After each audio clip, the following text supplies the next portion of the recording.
So at this time, if we can, all those that can, please rise and remove your hats. And Miss Lisa Hackler is going to be singing our national anthem. So go after it, Lisa.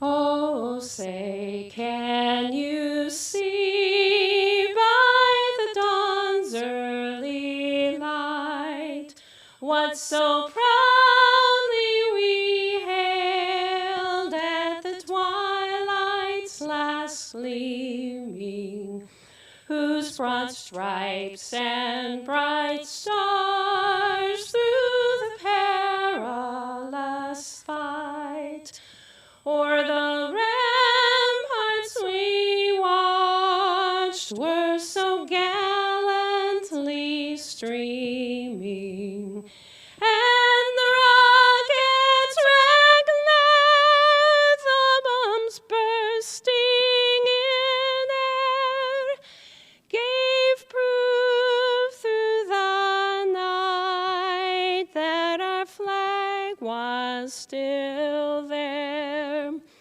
Oh, say, does that star-spangled banner yet wave o'er the land of the free and the home of the brave?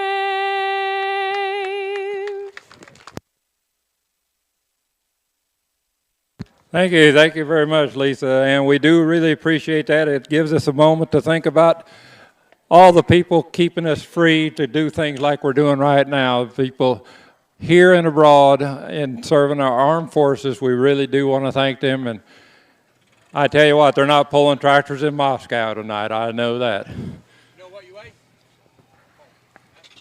We want to start this program off tonight.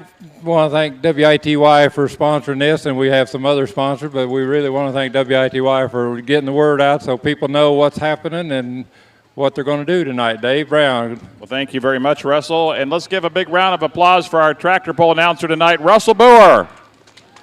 Glad to have Russell back with us. He's one of the best tractor pull announcers in the country, and we're glad to have him here in Georgetown tonight. Joining us here shortly will be Max Armstrong, part of our ag team, and This Week in Agribusiness. So we'll be having Max here very shortly with us. And I just seen Dustin Jansen pull in with the steam engine, so we will be having a special treat tonight, folks. When it gets around dark, we will have a spark show. If you haven't never seen a steam engine spark show, you're in for a good treat there. It's worth the price of admission just for that, let alone seeing all these tractors. Just like a giant Roman candle, isn't it? It is.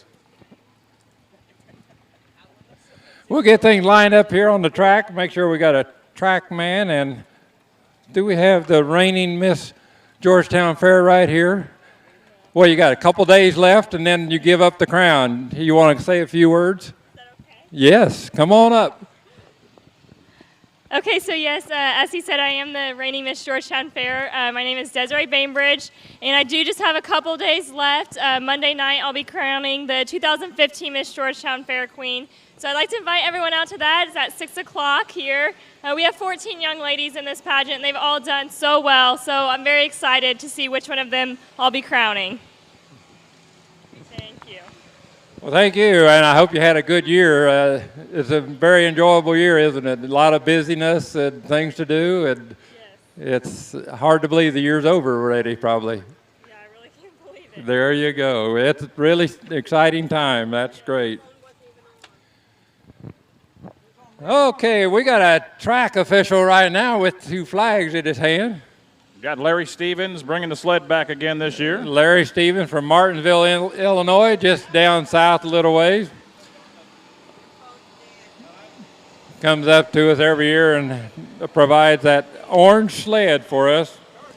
And as we go along here, we will be telling you a little bit how the sled works and how tractors work and just a little bit of everything. So 6 different weight classes. Russell, why don't you explain to our audience tonight about those? Okay, we're going to start out with 4,500-pound class. These tractors get to weigh 4,500 pounds with the driver.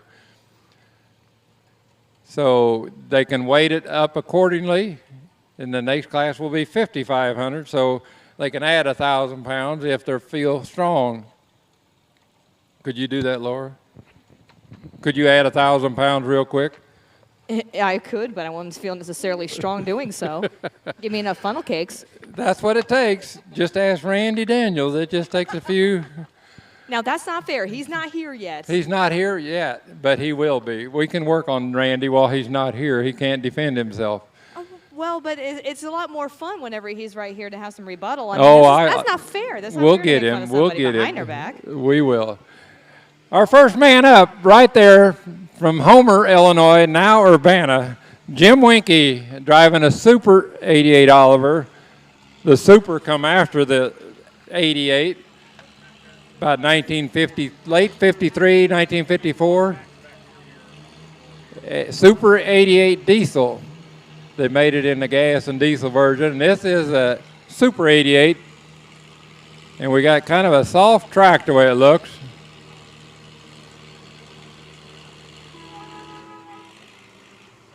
I think we might make a little adjustment to the sled so we can get them down the track to about 150, 200 feet if we can. That way the flagman don't have to walk back and forth all the time. We'll get this lined up. I know them boys been working on the track.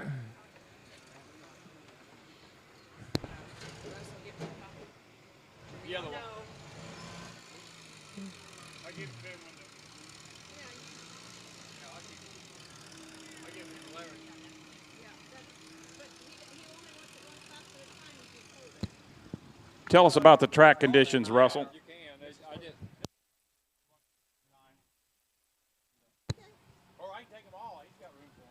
Tell us what the drivers are looking for as far as track conditions. What's an ideal track? Well, you want to go where there's no ruts or holes. So it's looking pretty good. We get pork chop down here with that blade and kind of drag that down a little bit in that roller. We got pork chop back on the track again, Dave. That's right. I need him to open up them windows on that John Deere a little bit. That way you can hear what we're talking about. Hey, pork chop, can you hear me or not? Open your windows there. Don't turn that radio up. You got that radio at 980 AM, I know. Sure he does. I think he's worried about getting dust in there is what he told me.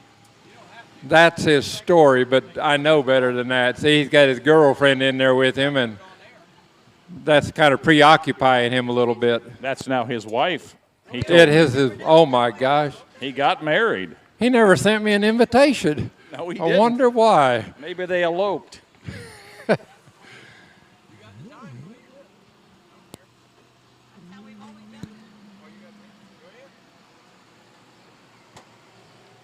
Well, like I say, Larry can make a couple adjustments to that sled so we can get him down the track a lot further.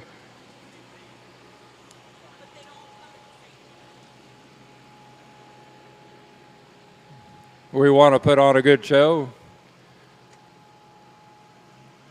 Now in this 45 and 55 and 6,500 pound anyway, they can go down the track 3 miles an hour. In the first 75 feet, they can adjust to that, and Larry can give them a horn warning them he's going over the 3 mile an hour limit. After the 75 foot, they have 2 warning horns, and then on the third one, they are disqualified. So if they go over 3 miles an hour,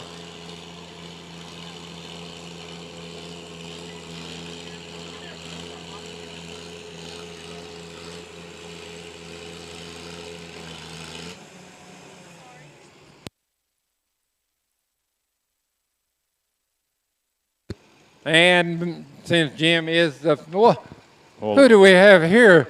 All dressed in red. It's Mr. Max Armstrong. Give it up for Max Armstrong, folks. How did you slip in here without me knowing? Let me just say it wasn't easy. There's a story behind that. But we're on the scene. How you doing, Russell? All right. How you doing, Max? Real good. What a great night for pulling. Huh? Oh, it's the perfect night for a county fair anywhere. It really is. Yes. We are really happy to have a nice weather. I think Solia had something to do with this. I would say so. I'm just making note of the St. Louis Cardinal hat there. It kind of matches the red wheels on the Oliver.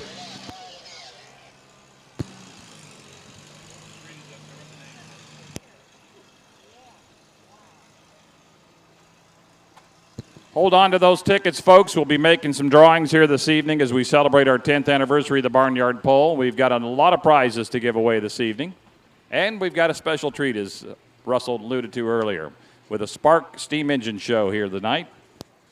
That steam engine, that steam tractor is on the ground. Awesome. Just saw it arrive a few minutes ago. I seen that too. And he said, don't start up with the key either. You have to kind of fire that baby up for a while. So Dustin will be working on that so we can have a good show here after a bit when it gets around dark. You have to be a real man to operate one of those. I think you got to go to school almost anymore to do that. I bet that's right. And you have to have your boiler inspected too, don't you? Yes, you do. Just like a boiler in the school or any place, they come out and inspect them boilers just like anywhere. So, Max, I want to thank you for being a part of the 10th anniversary celebration tonight. Very nice to be here with WITY. Great job that you folks do in serving the area. Wonderful communities like Catlin and Cayuga and Armstrong. That's one of my favorites. I would think so. So did you arrive in a red pickup truck? A red pickup truck? Yes. Did you arrive in a red pickup truck? We finally ran the gauntlet. Yes, we arrived. Okay, Jim Winky's going to try it one more time, and Larry said he's going to make a little more adjustment so we get him down the track a little bit further. Super 88 diesel. Now, it may say Oliver on that manifold, but that engine is actually a Waukesha engine. Made up in Waukesha. They made a lot of them for Olivers at that time, and then they had a few Perkins later on, but in this time frame, they was all Waukesha. Walking tall with Waukesha. Now we're getting down here where we want to go. We're working a little bit more. Maybe we'll get a little smoke out of that Super 88 diesel. Oh, he's gaining some momentum. Yes, he is. Yeah, we're starting to work him a little bit.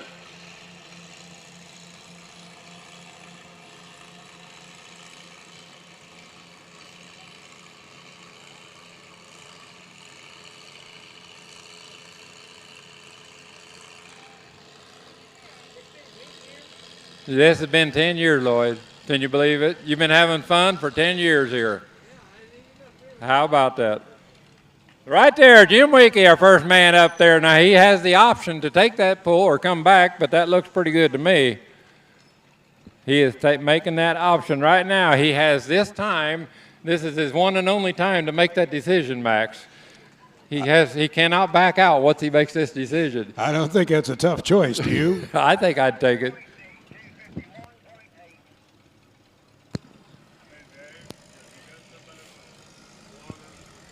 I believe he took that 251.8, 251.8, so that sets the mark right there. So Jeff Bonner be our next man out on that Minneapolis-Moline ZA. Jeff Bonner all the way from Seidel. Part of the Seidel Mafia at one time. They had a mafia over there, you know. I've heard about that. Yeah, there were a few guys used to pull some mini rods around Seidel, and we always thought they had a mafia going over there. They played for keeps. Yeah, they did. You didn't mess around with them, that's for sure. Might end up in a coffin somewhere like Jimmy Hoffa or something.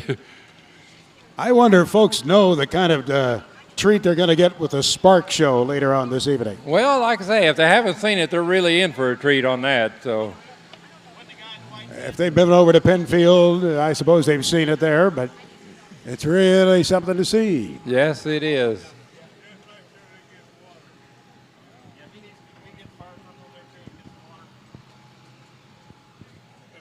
Hooked up to the sled, we got Jeff Bonner, and then we're looking for Randy Lanham, Lauren Glascock, Daryl Moss, Dean Jones, and Daryl Moss again.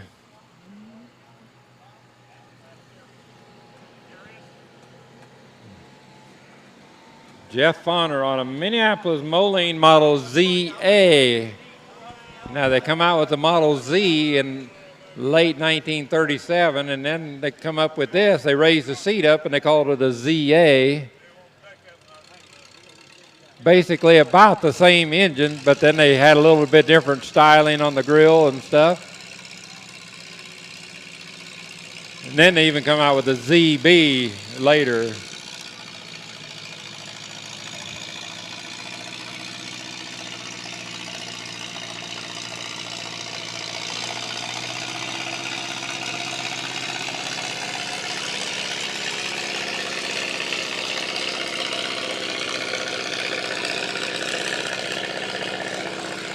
Blowing the cobs out of it a little bit as we go.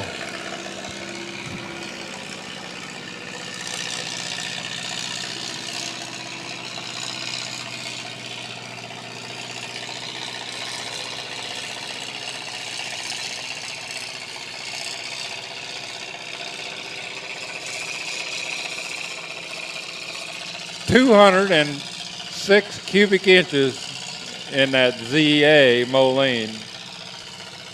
How do you remember that?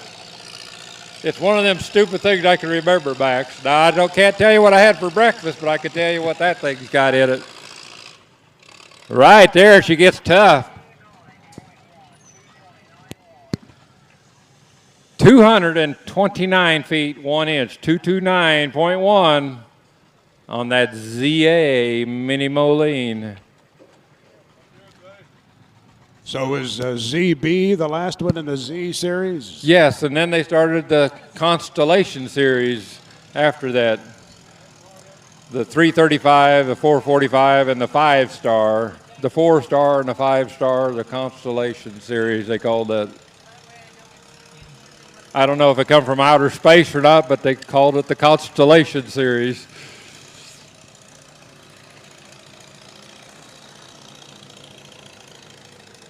That would have been about the time of the space race, wouldn't it? Yes, oh yeah, there was a lot of things happening then. Randy Daniels out checking the temperature on the track to see if it's 85 degrees. How many degrees have you checked lately, Randy? Tell me. I'd like to know the temperature in degrees. Not Celsius, but degrees. Fahrenheit. I want degrees. First degree, third degree, it don't matter, tell me. Randy Lanham backing up to the sled here with his John Deere B from Oakwood, Illinois. Oh, we got some Oakwood people there, I think. Yeah.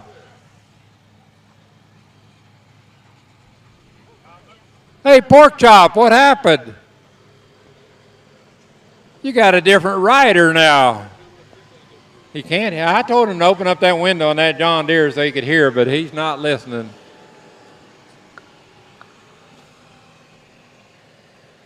How would you rate the condition of the track, Russell? Looks pretty good from here. Not too bad, not too bad. It's, like I say, it's getting better as we go. I can tell. That sled goes up and down the track a few times.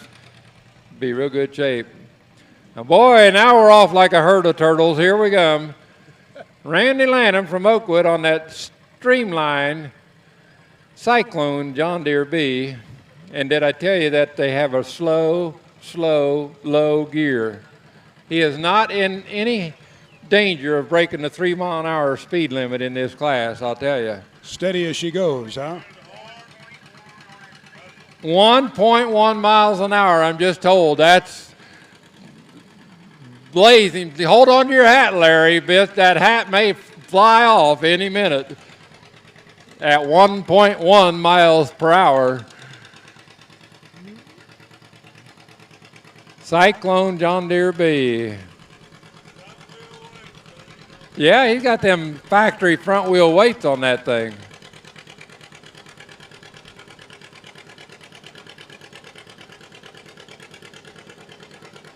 Now, I bet you that thing won't lose any RPMs all the way down the track because he's such a slow, low gear. But, you know, there's times you really need that when you got some power takeoff implements behind you, like a combine or a baler or something. That low gear can be pretty fast sometimes. You don't want to feed it through too fast, huh? Yeah. Field conditions, you know, it just changes, Max. He's working them brakes, trying to get out of that spot. Look at that. Working got right out of it. But that's because he got that blazing speed, that momentum going behind him.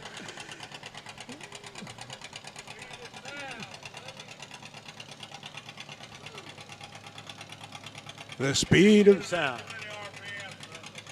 It's not changing yet.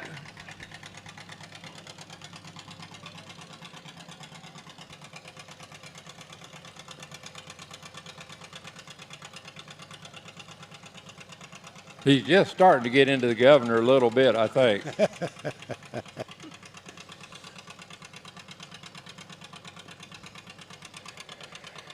Randy, even you could handle that speed, I think, on that tractor, couldn't you?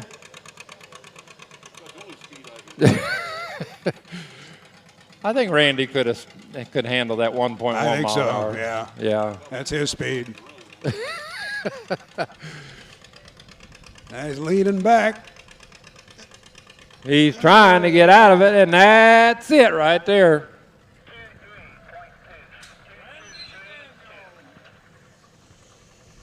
.223.2 inches, 223.2. Then we're going to have Lauren Glascock from Petersburg. That took so long, we might have to have a pitching change and a bunch of commercials here.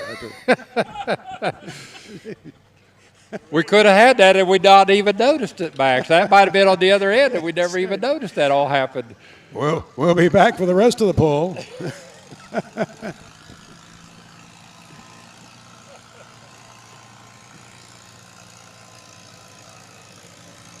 That's one you don't want to shoot in slow motion.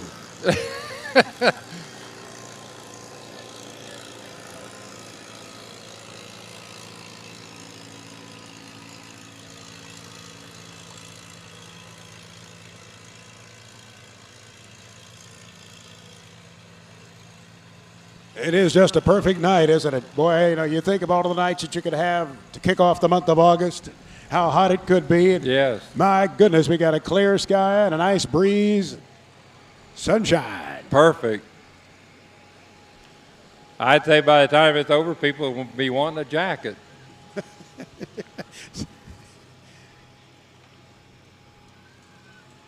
The stars and stripes look pretty up there, don't they? Oh, yeah. Old Glory. What a great rendition of the national anthem. We were just coming in a few minutes ago, and that young lady did a wonderful job. Lisa? Yes.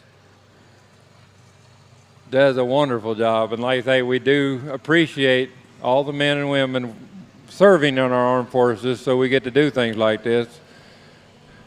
Keeping us safe throughout the world. I tell you, all you got to do is watch some TV and see what's all happening around the world, and we really are blessed to be in a country where we get to do things like this. Did I hear you say they don't have any tractor pulls in Moscow tonight? No, they're not. Not even a Belarus tractor? Not a Belarus. Even though they're made over there, but they're not going to have them. It's probably outlawed. Tractor pull? We don't know what tractor pull is. We don't know. What is tractor pull?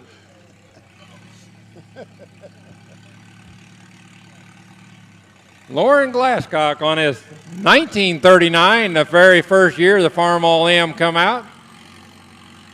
Made a strong run from 1939 all the way to 1952. And then came the Super Am. Yep, come out at 248 cubic inches in a Farm All-M.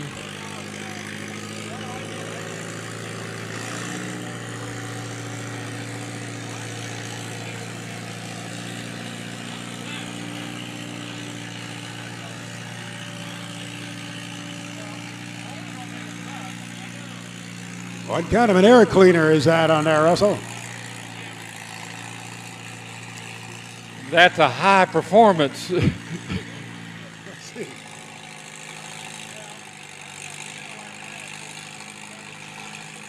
Right there. It depends where you go on the track, Max. Right there. you choose the wrong spot on the track and one wheel lets go and the other wheel has to take all the load. It just don't quite work sometimes. 190 feet even, Lauren goes. 190 point nothing, 190 feet. As a farm man, I had higher hopes. Oh, I know what the problem is. There's no baling wire on the drawbar. Did he have a pliers in his pocket, though, too? I didn't see any. See, pliers, baling wire, it all adds up. Now, the next one, we got Daryl Moss on his Farm All H. He was telling me this is going to be the bragging rights between him and this John Deere B that he has. He's going to have that John Deere B, and he says if anybody's seen that picture over there at the Farm Bureau office there in Vermilion County, over there on the west side of town, they got that bragging rights picture up there. It shows a John Deere G and a Farm All Super M hooked drawbar to drawbar with one little chain between them, and who's going to pull who out of the hole. So this is Daryl Moss's idea of doing this bragging rights competition. So he's got this 1943 Farm All H. This is a wartime Farm All H. And then he's going to run his John Deere B. So they're both in the same class. They're both two-plow tractors. And they both was sold in high numbers in this part of the country. A John Deere B and this Farm All H, they was both in that same class of horsepower. The Farm All M, you could do three bottoms, right? That's right. Farm All H was figured a 2, and the Farm All M was figured at a 3. Until Mr. Elmo Miner and them guys got a hold of the Farm All M, and then they could make a 4-bottom go down the field pretty good. So, over at M&W Anchor, Illinois at the time. By the way, there's going to be a real nice M&W display again this year at the Half Century of Progress. Bill Burnham from up at Morris has just restored another one. This was an experimental tractor that Elmo used over at M&W. And that'll be at the Half Century of Progress coming up the 27th through the 30th. Yeah, he's really got a nice selection of M&W stuff with all the different M&W options you could buy. He said this one is a tough restoration. Right there. 118 feet even for Daryl Moss on the H, so then we'll have to see what the John Deere B will do in just a little bit. He'll be back. Now, he's got power steering on that one. He got that Balin power steering on that H. Oh. Yeah, I was never so lucky. Me neither. You had Armstrong power steering on an Armstrong tractor. That's right. That and the old hay hook routine. Oh, the hay hook.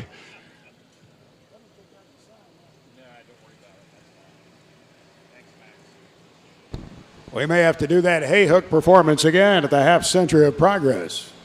That's going to be here, though, before you know it, Max. You know it? It will. It's going to be a great show. Yeah, it will. We're getting calls from all over the country wanting to come to the show once again, and it's going to be quite the show of different things. I mean, people's had 2 years again to kind of work on something unique, and there will be the unique and odd at the show besides the normal, too. That's right.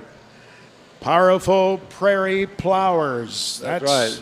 Part of what you'll see, powerful prairie plowers. Boy, they can't say that fast 3 times in a row, can you? No, sir. Not on the radio. Here we go, Dean Jones from Danville on his Oliver 77. Now, you notice, he got the horn. He's going over 3 miles an hour.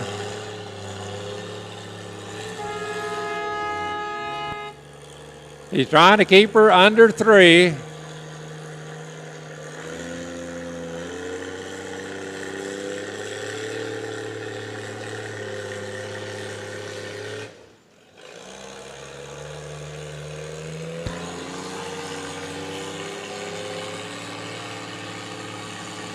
Trying to get his momentum back. That throttle slip was almost deadly.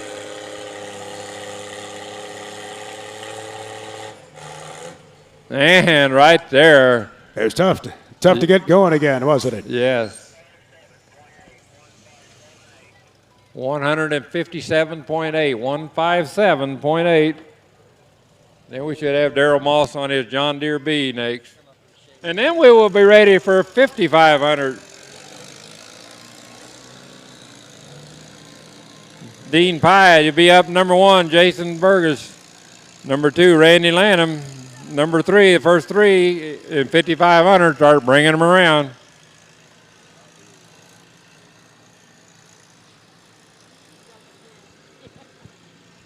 Want to remind you folks that you can hear Max Armstrong on WITY 5 times a day. The Midwest Digest at 7:30, 12:30, and 4:30, and then Farm Progress America at 6:54 and 12:54. Max, glad to have you a part of our ag team on WITY. I'm very proud to be heard on AM 980 WITY, Ileana's Farm Choice. Home of Randy Daniels. The radio home of the Randy Daniels. Randy Lee Daniels. Oh, that's right. I forgot about that. What's the temperature down there, Randy? Is it cooler down where you are?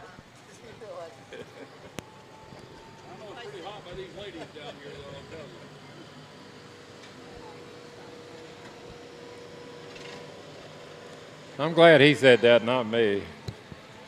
Max, they can see your television show in our area every weekend. Why don't you tell us when it's on? Yeah, you bet. We're proud to be seen out of Champaign on both Saturday and Sunday mornings. And then also RFD TV on satellite, DirecTV, Dish Network, and a bunch of cable systems. This week in agribusiness. Seen 3 times during the weekend on RFD. Saturday morning at 7, Sunday morning at 5, and Sunday evening at 5. RFD TV, rural America's most important network, they say. Awesome. I'll be down there. I'll be in the RFD studios in Nashville Monday night doing a live show for Case IH on the technology, AFS Connect, wiring your tractor and combine, collecting that data that is so crucial. Eons away from a John Deere, an old John Deere.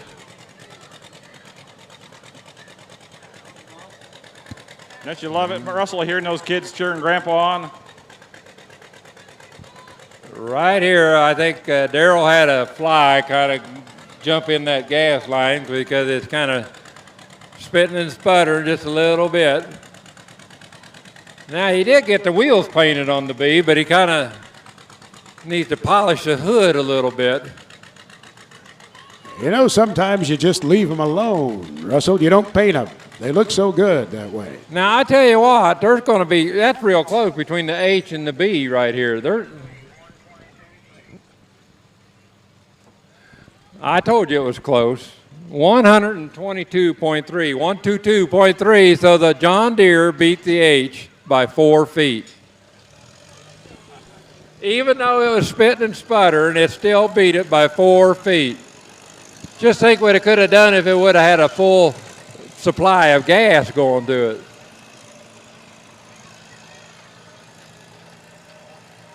So the order of finish will be the first man up, Mr. Jim Winkie from Homer on his Super 88 goes number 1. Number 2 goes to Jeff Fonner from Seidel on his Minneapolis-Moline ZA. And number 3 goes to Randy Lanham from Oakwood on his John Deere B. 1, 2, 3, the first 2, 3 in the class. And then we're ready for 5,500. And Mr. Dean Pyatt, all the way from Armstrong, Illinois, will be our first man up. Dean's driving. I figured maybe Jane might drive this thing, but she's not. Does Jane pull some? Well, I think she should. I think so, too. I don't know why she's not. She could name the tractor Calamity Jane. That's right. John Deere 2010. It come out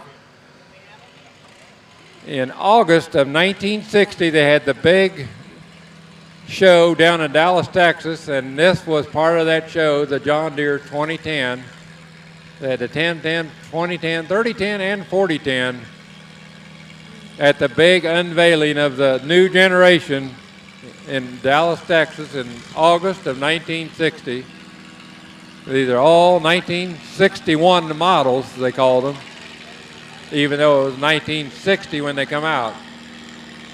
And we had an arms war, an armament war with the old Soviet Union, and John Deere and International Harvester were starting to get into the trenches, weren't they? They was. That was a big deal. Red versus green. We got a little bit of blow-by coming out the bottom there, too. Maybe that's why Jane's not driving it.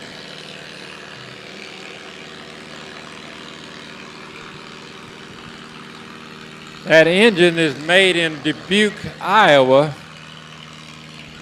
The 3010 and 4010s was made in Waterloo.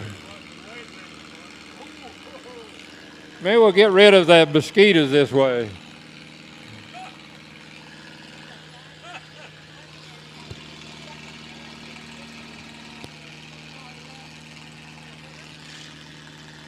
Running good power.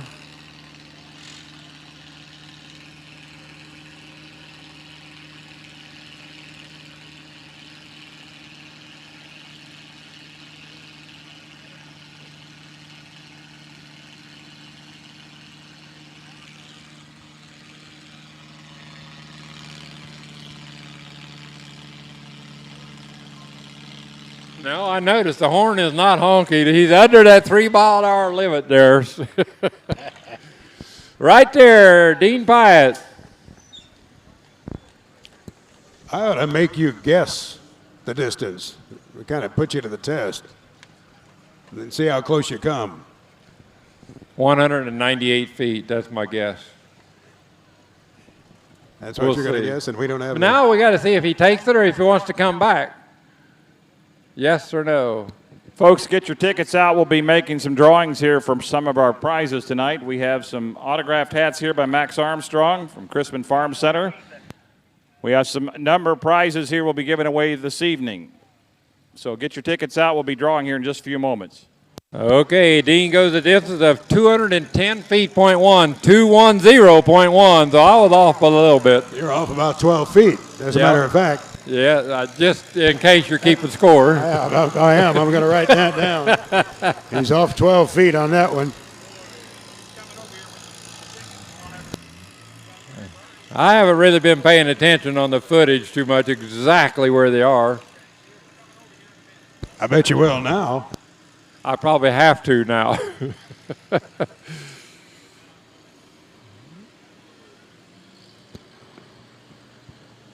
So glad everybody came out this evening. We sure appreciate your friendship. A lot of great listeners and viewers and great tractor friends in the area.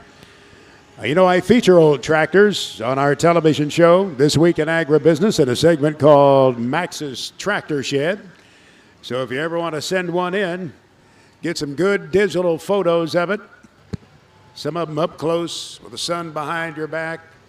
Light up that paint and give me the story on that tractor. So many of these tractors have great stories, Russell, as you know. There's usually a long story behind every tractor. There really is. Or I make it long, you know. Do they have to bring it to your shed to have it in Max's tractor shed, or just take a picture of it? Or do they have to bring it to your shed? They can just get good pictures of it. Okay, I thought maybe if we have to haul it to your shed, you'd have a shed full of tractors pretty soon, and then you could just claim them as yours.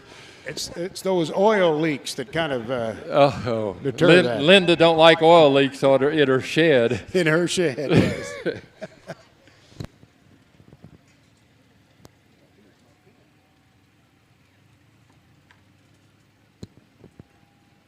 So now, get your Jason tickets out. We'll be drawing here in just a few minutes. Go ahead. What was you saying, Dave? You going to make a drawing? You going to sell something or give something away? We got a bunch to give away here, and we're going to also give away some half-century tickets, half-century of progress. It grew legs, Max, and walked away. We've got Crispin Farm Center. Want to thank John Craig and his crew there for providing us some prizes tonight to give away. Some autograph hats here with Max Armstrong. Also WITY, we've got some stuff we're giving away. Some tickets to Indiana Beach, Half Century of Progress tickets, and Berkey's Farm Store in Hoopston providing some special gifts for us tonight as well, Max. I heard John on the radio earlier today, did I not? Did you hear John on the radio? AM 980, WITY. Is John still here? He was around earlier. John's right over there. We're going to have John come over here in a few minutes. He's sitting right up there in the red shirt. Right there where Lori is. I see him. Did you bring any Massey stuff, John, to pull? Did you bring a Massey thing to pull? Nothing? You could have. Farm All M right here. Jason Burgess from Chrisman.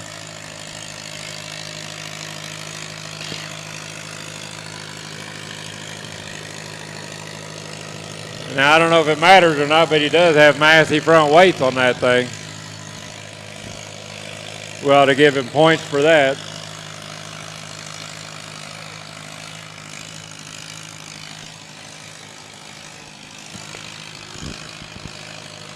So what we're going to do here is we'll bring the prizes over there in just a few minutes, and then you hold your hand up if we call your number, and Pauline will make sure you get your prize.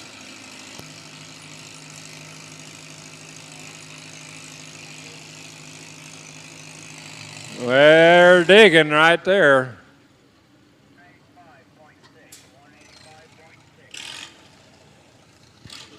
$185.6. 185.6. Jason Burgess there. Jason Burgess. That's just what you said it would be, wasn't it? That's what I said. Randy Lanham on his UB be up next.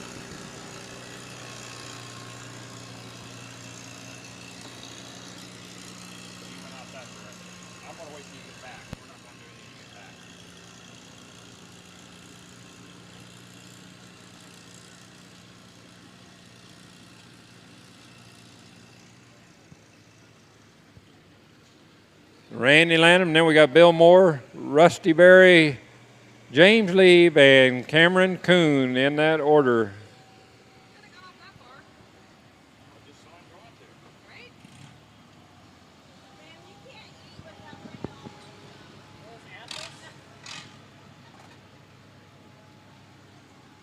I think Laura brought something for Randy to eat. I don't know about, food? Did Randy say food?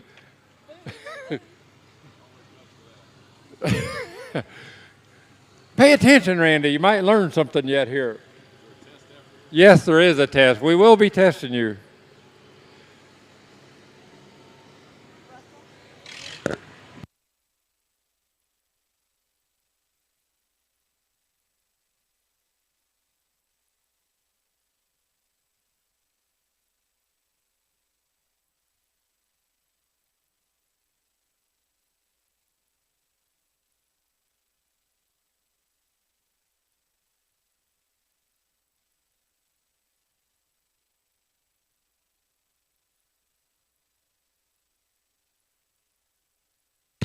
Randy Lanham on the Minneapolis-Moline Model UB.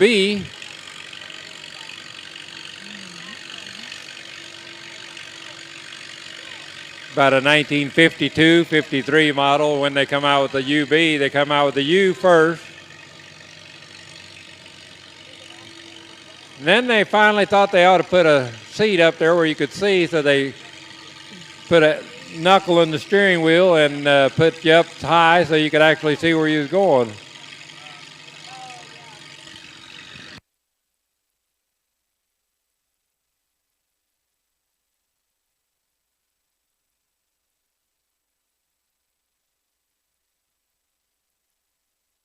And she gets tough right there.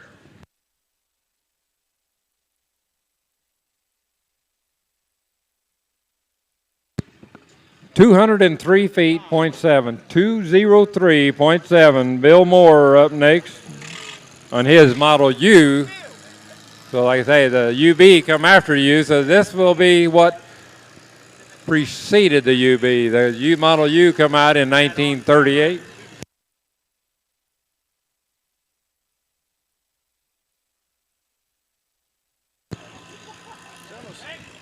Tell us a little bit about the sled, Russell. Give us some insight into that sled. Well, this sled, Mr. Larry Stephen made it himself. It's all homemade there at his shop right there in Martinsville on Snake Trail Road. If you ever go to Martinsville, you go to Snake Trail Road, you go to Larry Stephen's shop. He's got a nice shop down there. Self-propelled, got that Alice engine on there, so he painted the whole thing Alice Chalmers orange. He had a sale a couple years ago, and he sold all his Alice Chalmers collection he had. He had a little bit of everything. I mean, cultivators, plows, tractors, you name it. He sold it all. But not everything. Except the sled, because the sled is keeping him so busy, so.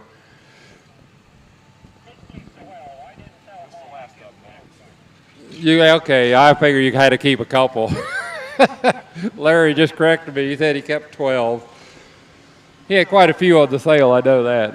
Kind of partial to that Persian orange. Yes, huh? Persian orange. But you notice how that weight box goes up on the sled, and the further that goes up, the more weight that transfers to the skid on the ground.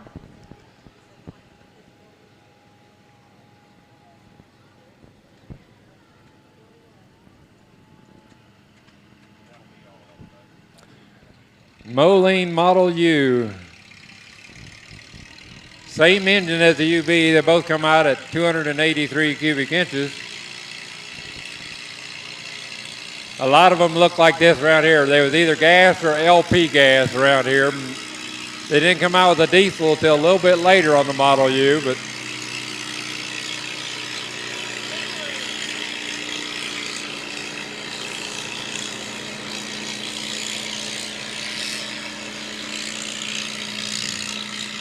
Bill Moore from Chrisman on his U Moline.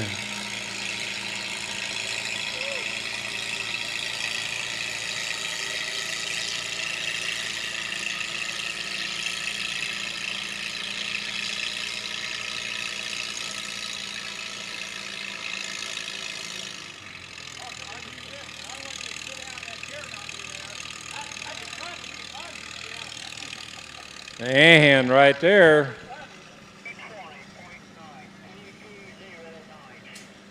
.220 feet, 0.9, 220.9. Right there, we got a new leader, unofficially new leader. Rusty Berry on a John Deere 60 Nick. James Lieb and Cameron Kuhn, and then we'll be ready for 6,500 right away. So, Doug Cunningham, you start lining up your John Deere in a little bit.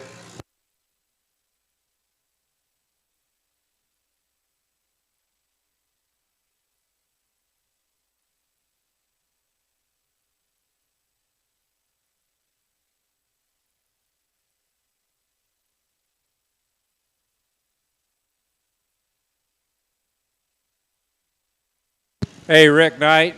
Rick, you want to come over here once? Come on this side of the fence. They're looking for you. Just in case.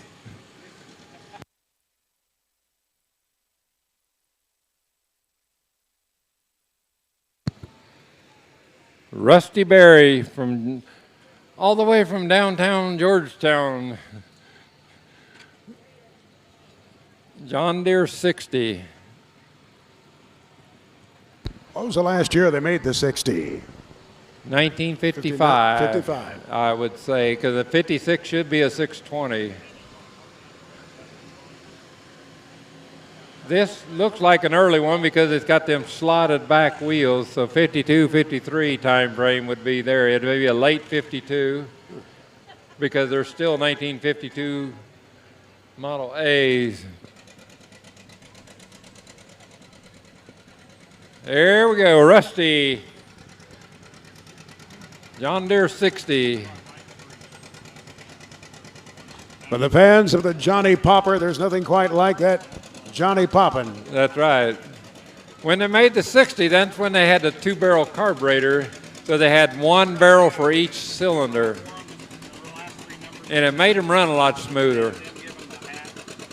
Otherwise, you had the 1-barrel carburetor on the A, trying to feed 2 cylinders. And the way them things fire, it fires, and then it's got a long way before it fires again. It's not, 180 degrees off.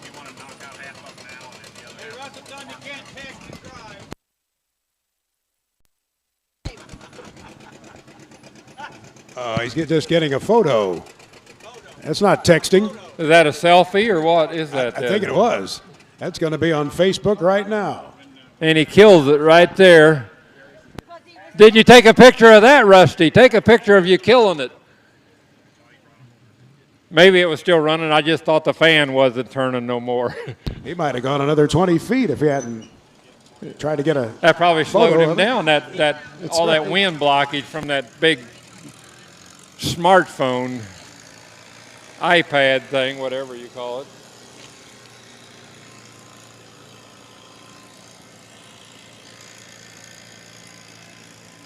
And then we're going to get James Lieb up here, and then Cameron Kuhn, and then I think we might get a couple David Browns over here. You going to drive the David Brown, Pauline? No? You didn't bring me a pie, did you? Pauline makes the best pies, Max, that you ever eat. What kind? Well, you name it. She makes pies. I mean, just tell her what kind of pie you want, and she'll make it for you. I don't know if I've ever seen one I didn't like. I'm not a big rhubarb fan, but. What kind? Coconut cream. You like coconut cream? Oh, yeah. Oh, you yeah. Believe it. Big, tall glass of ice cold milk to wash it down. That whole pie would be in jeopardy.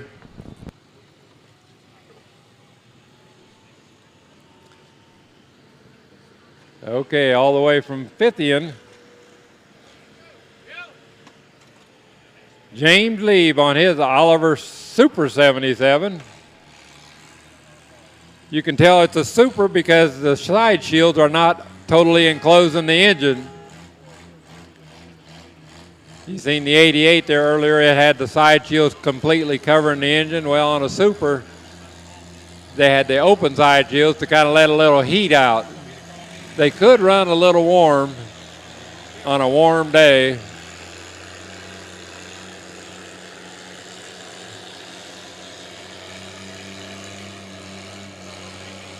James Lee from Fithian on Walkin' Tall, Waukesha Super 77.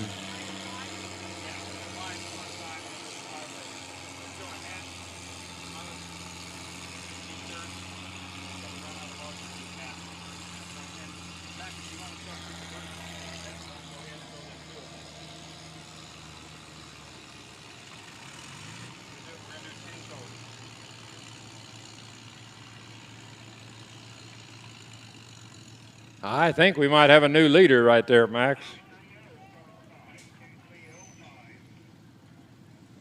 What did I tell you? 230 feet, 0.5, 230.5. Cameron Kuhn, you got your work cut out for you then.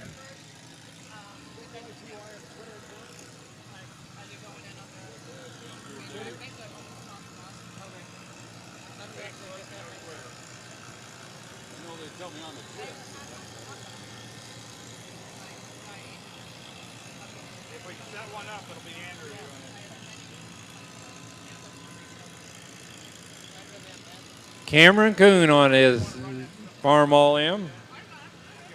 Petersburg, all the way from Petersburg, proving once again there's more than corn in Indiana. Petersburg is not to be confused with Petersburg. That's right. I'd say there's about 120 miles between them.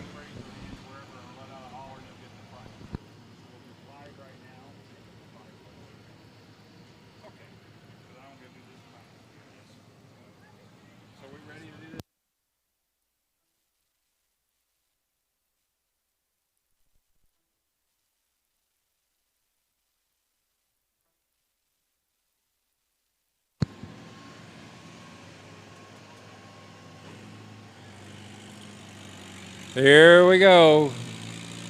Farmall M getting the horn.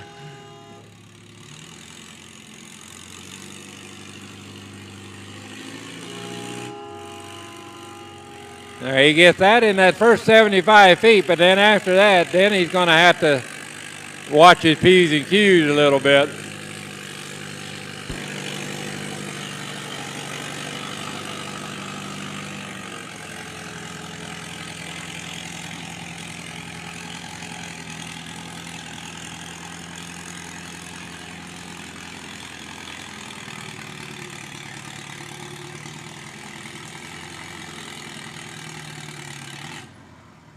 And right there.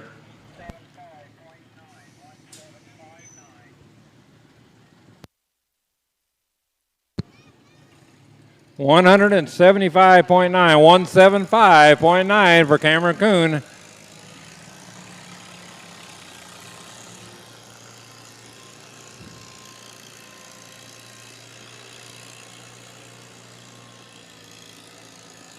Hey, Doug, I think they might run them David Brown tractors right now, right before you, okay?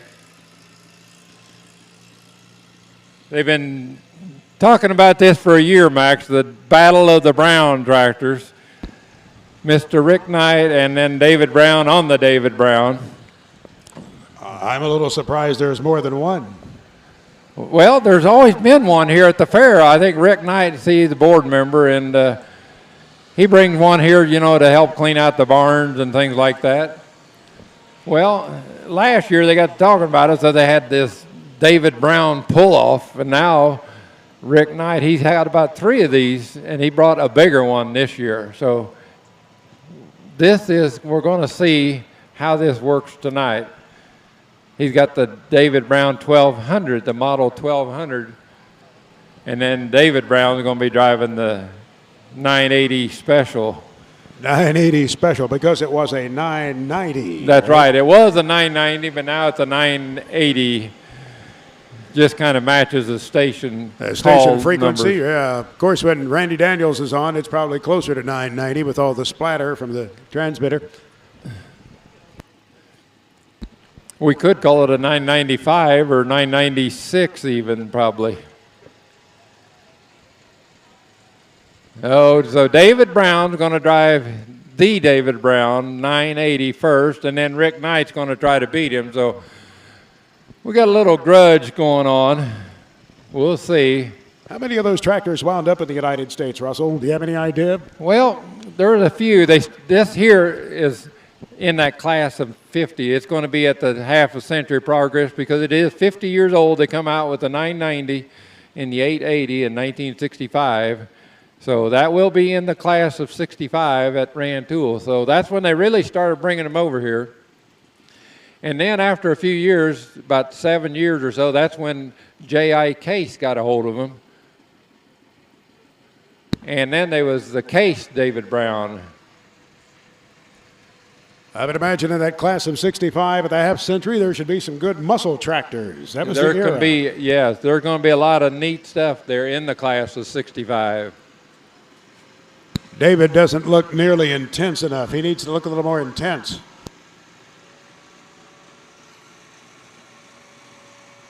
I hope Larry lightened the sled up a little bit. Kind of blow the cobs out of the thing a little bit.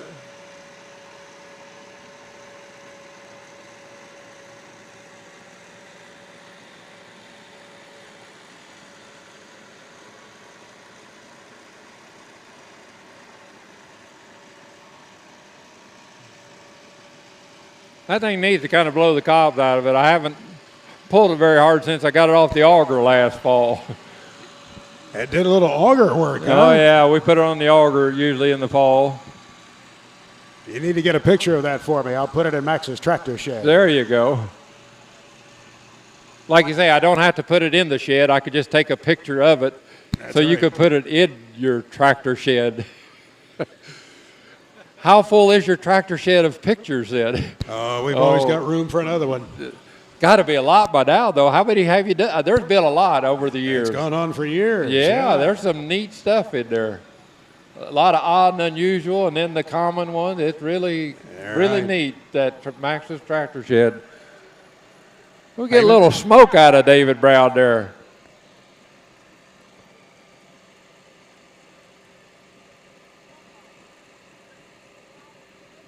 I like to see that smoke kind of clears it out a little bit. Get that. Blow the soot out. Yeah. Okay, we're going to write that number down, 223.8, 223.8. And that's what Rick Knight's going to have to beat with the model 1200. He was sandbagging us a little, so he brought in the bigger artillery tonight. It's good to see Dave participate, Dave Brown. I don't know of too many radio station owners that get out and pull. That even know how to drive a tractor. That's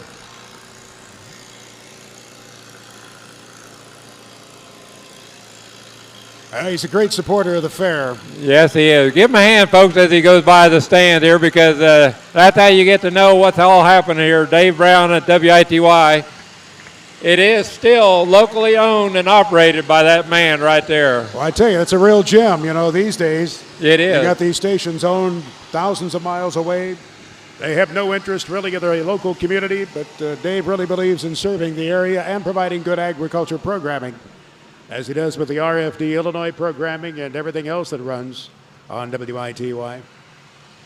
So if you get into one of the great advertisers who make it all possible, who support the programming, please tell them, hey, thanks a lot for helping keep the lights turned on and the transmitter powered up for AM 980.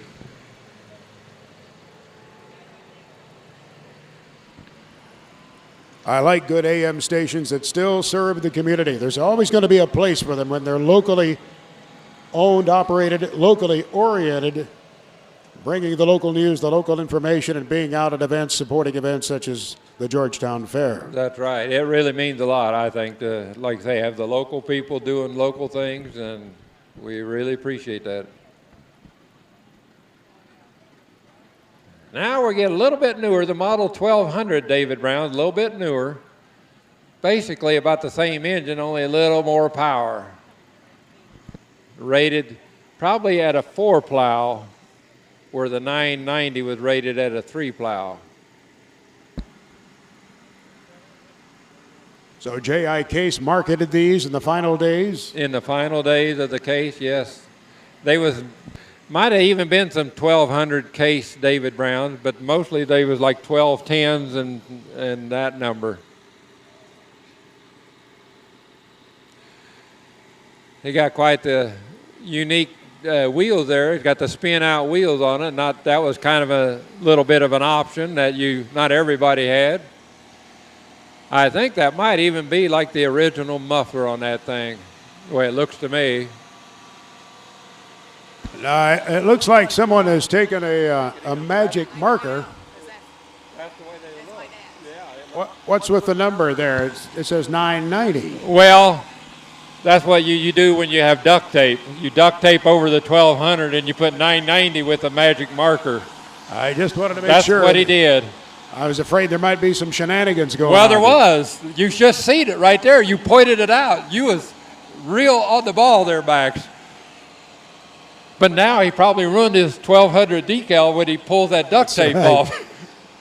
I hope he didn't use that Gorilla tape. Then he probably would have for sure, because that's that high sticking stuff.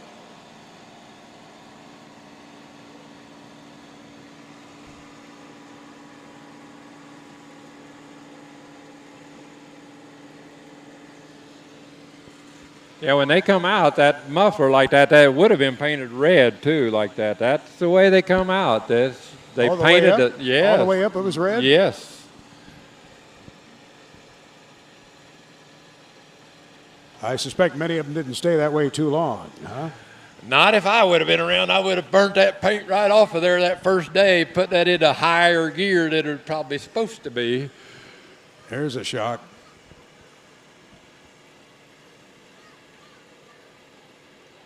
Well, it's just a walk in the park for that thing. Boy, he's right there. They're both right there within close. Inches of each other right now, Max. Yes, sir. Sitting on the edge of my chair, can't hardly stand the excitement so much. So is Dave Brown. Uh-oh. Oh, no. I think he found a new lease on life there. He's going right on around and going to go out. He's going to be in Cayuga before we know it. Cayuga bound. All over but the shop. Oh, right there. They put the anchor out on him, I think. Oh.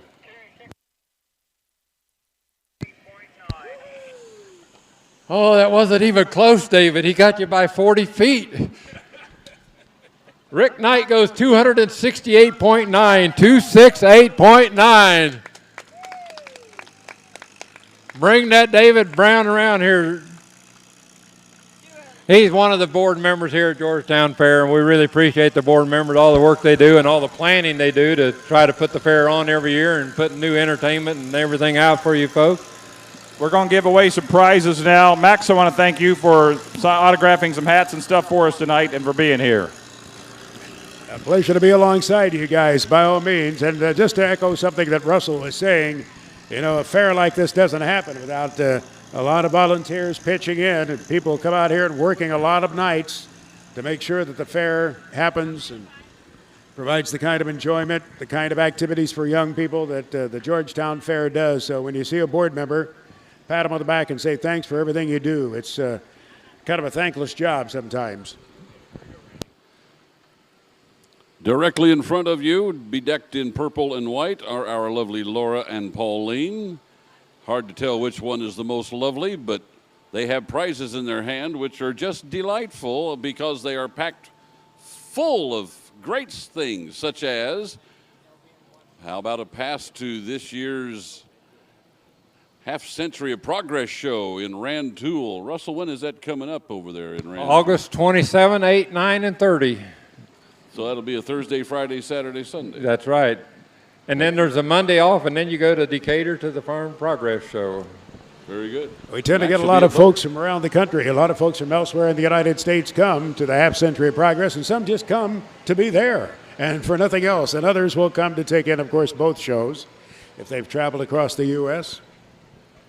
And we have, if you got one of those red tickets when you came through the front gate, I believe they all start 860, but the first winner is 681. The last three numbers, 681. If you have that number, raise your hand, jump up and down, scream, shout, yell, make some noise, and Pauline or Laura will bring your prize to you. There are lots of goodies in their little prize cups, but the one that we're really happy to give to you this evening is that pass to the half-century of progress show in Rantoul.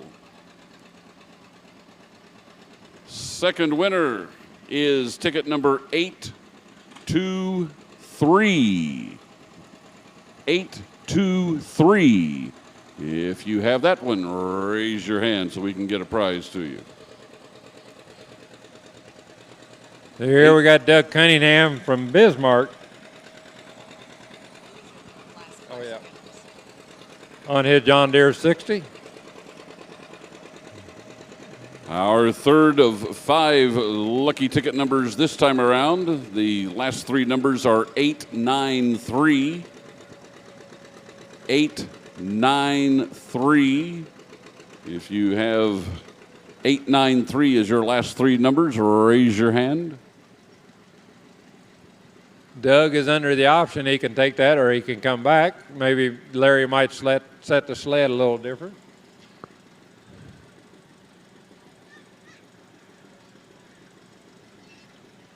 Does that wide front end make any difference at all, Russell, when you're pulling? As far as pulling, no, other than weight on the front end of the tractor.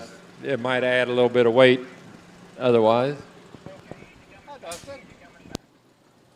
He's coming back. Another lucky ticket number, 624. 624. If the last 3 numbers on your red ticket are 624, raise your hand and we'll bring a prize to you. Or if you want to come down and meet Pauline and Laura down front, you're welcome to do that as well. But 624 is the winning number. And let's go ahead now and give you that 5th and final winning ticket number this time around. The last 3 digits are 639. 639. If you have 639 as your last 3 numbers on your red ticket, again, raise your hand or come on down front. We'll get a prize into your hands, and we will read more lucky numbers in just a little while. Don't get rid of those tickets. More prizes to be given away. Want to thank John Craig, Crispin Farm Center, for giving us some prizes here tonight to give away. Appreciate that. And we appreciate Crispin Farm Center for sponsoring our Countdown to Half Century of Progress #7 show every Friday on WITY. So thank you very much. Also want to thank Berkey's Farm Store in Hoopeston for donating some prizes tonight for our anniversary pull. We have Half Century of Progress tickets we're giving away tonight. Thanks to Darius Harms and the I&I Club for that. And we got a special Spark show tonight. That's right, that steam engine Spark show coming up this evening, folks. You're going to enjoy it. Kind of a preview of what you might see at the Half Century of Progress. That's exactly right. There's got to be some great tractor pulling over there, too, at the Half Century show. What's the vice? What's the vice for right on the front end there, Russell? That's just in case if he catches somebody looking around on his tractor, he can kind of put his hand in that vise and that person ain't going to leave too fast. What do you think? That wasn't the answer. That wasn't the answer I expected, but that's good enough. I have no idea why he would have a vise on the front of his tractor, other than that's his mobile workshop. That could be. That's probably the best reason of all. Lloyd McFarland from Martinsville on his Super 88.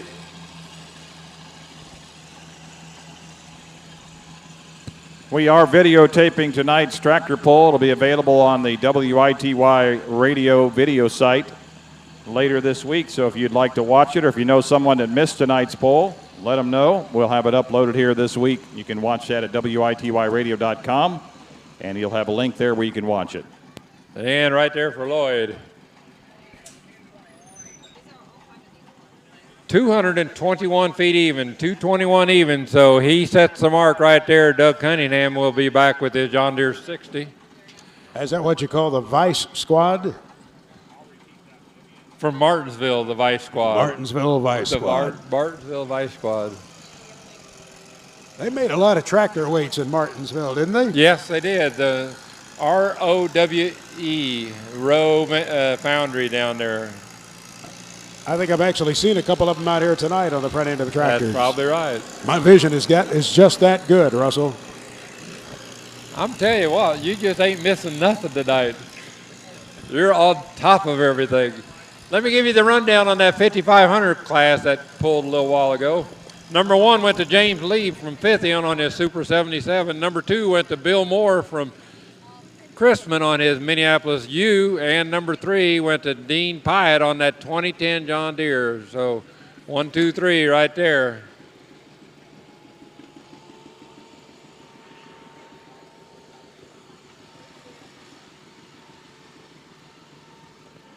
Ron Brewer from Allerton on a John Deere G. The John Deere G at the time was the big dog in the lineup. 413 cubic inches and 2 cylinders.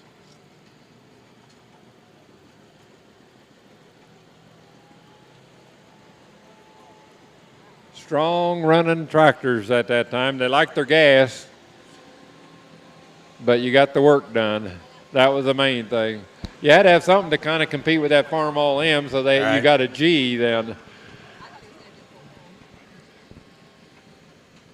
So you're saying they used a lot of gas. Is that what you're saying? They liked gas. They liked gas. Yes.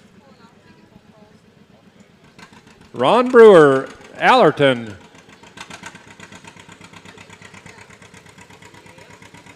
I think Ron also has an unstyled G. It's basically the same tractor, only they put 6 speeds in the transmission instead of 4 on the style G.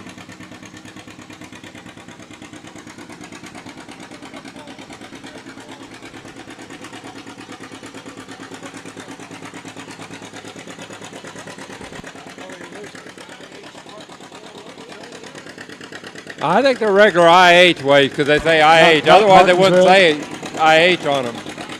They would just, it'd be little letters at Martinsville, Illinois on there. If it says IH, they're IH weights. But they didn't come out of Martinsville. They look just like them, only without the IH on it. Exactly like them. Fence row Johnny, he called it. They must have found it in the fence row.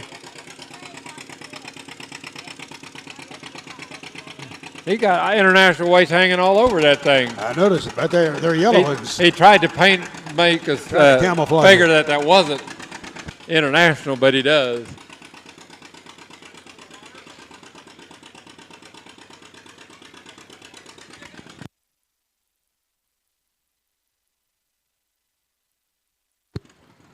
Right there, Ronnie Brewer.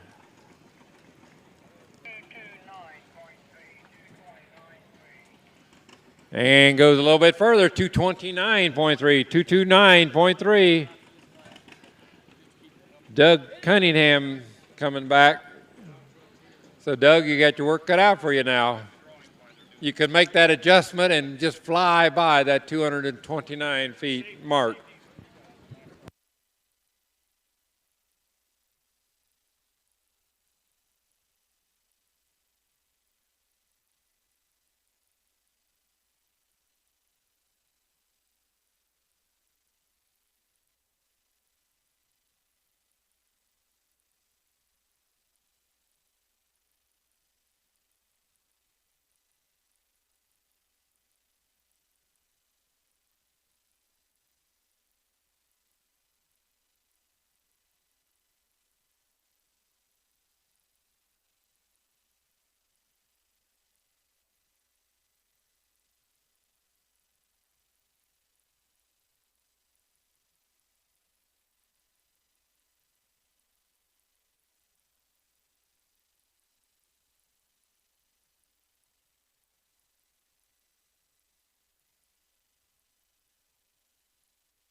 Okay, Doug Cunningham, he was our first puller under the option, so he turned that down. So this pull will count.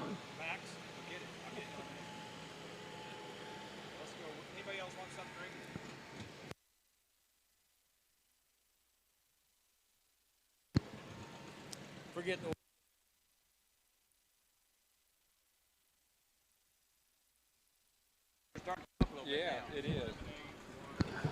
Max, you was talking about that wide front end. Now, that's not a John Deere wide front end, though. That's a Schwartz wide front end. So, and those wound up on some internationals also, right? A lot. There was a lot of Schwartz wide front ends on the late 50s and early 60s tractors. Because a lot of guys bought narrow front ends, and then they kind of wanted that wide front end too, yet, out in the field for plowing and field cultivator or disc and something. It just worked a little better.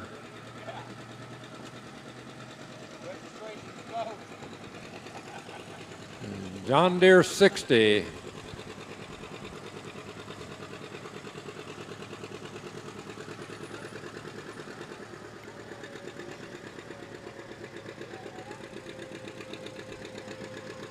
Is that a 3-plow tractor, Russell? Yes, yep. The John Deere 60 replaced the Model A in the lineup, basically. And it was considered a full 3-plow tractor.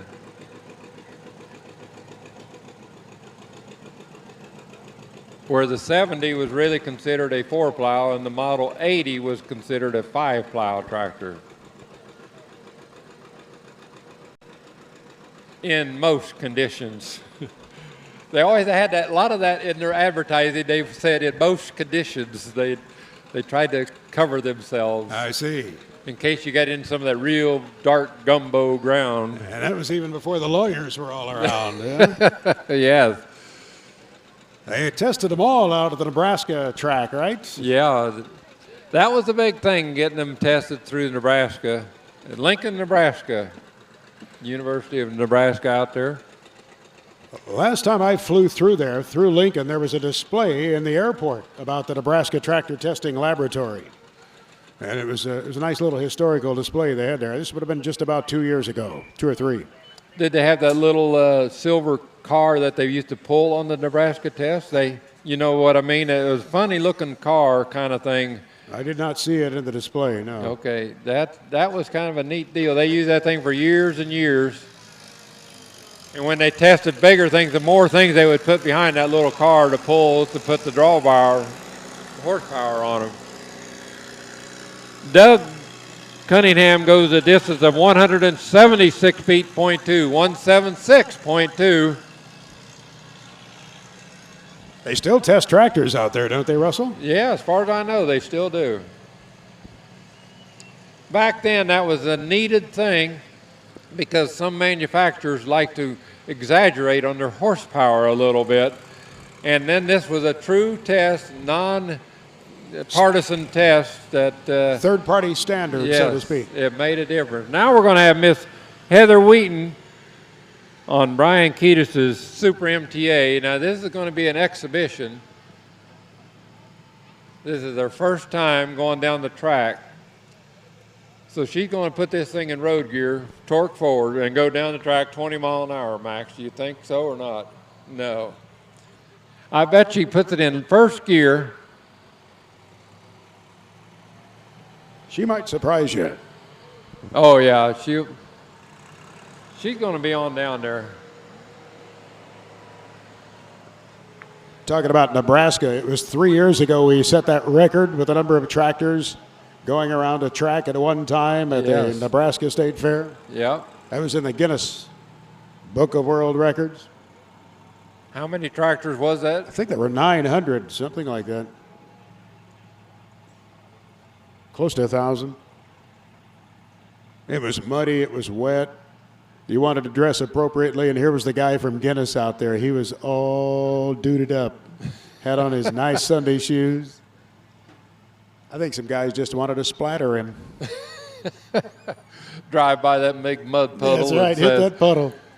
Step right over here, fella. We're going to take care of you real quick. He was very prim and proper, as the Guinness organization Heather's is. backed up to the sled there, ready to go.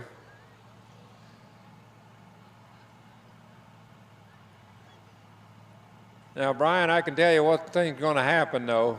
Heather's going to like to do this, and she's going to kind of take your MTA away from you and just go pulling, I think, once she get this bug in her. That's been known to happen, hasn't it? It has. Mrs. Brewer hasn't quite muscled you out of it yet, has she? See, she's never gone down the track. That's why, Bax.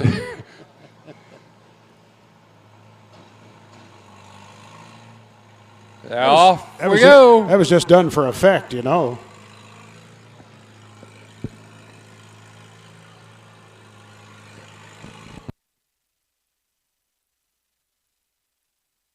Yeah, put that lever forward.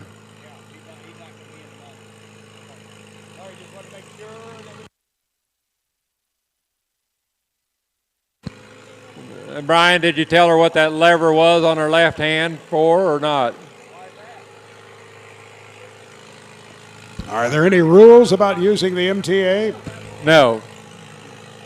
You can go back and forth as much as you want as long as you stay under that 3 miles an hour speed limit.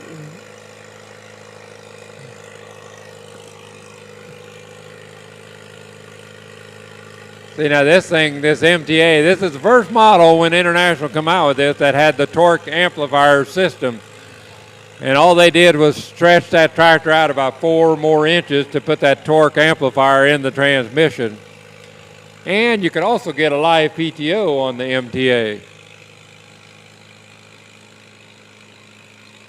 You know, Russell, I don't think anybody scrapped a Super MTA. It's amazing how many you still see around. I don't think any of them got into the scrapyard. You know, back years ago, they was trading them off, and now they're buying them back for high dollars. Yeah.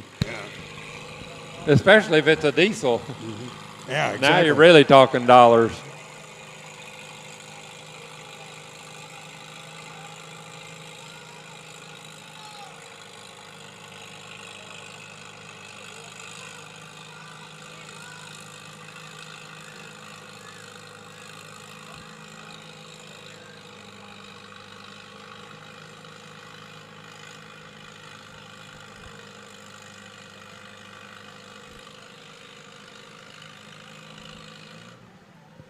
And right there for Heather. Very good.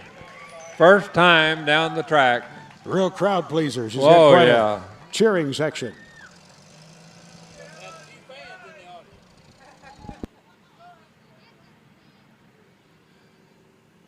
That was just for exhibition, but I will tell you the distance at 235 feet, 0.7, 235.7. So unofficially, she is your new leader, and she is going to pull again someday, I guarantee you. This is not her last time down the track.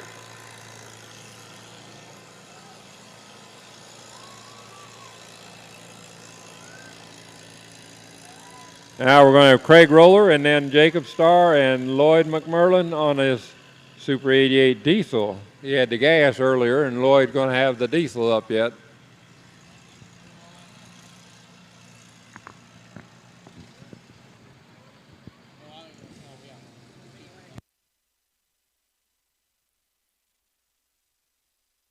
We may have the tallest exhaust of the night coming up here. I think he might win the prize for the tall. You know, when you get that thing up on the trailer, you better watch them overhead wires and stuff. You might catch that thing.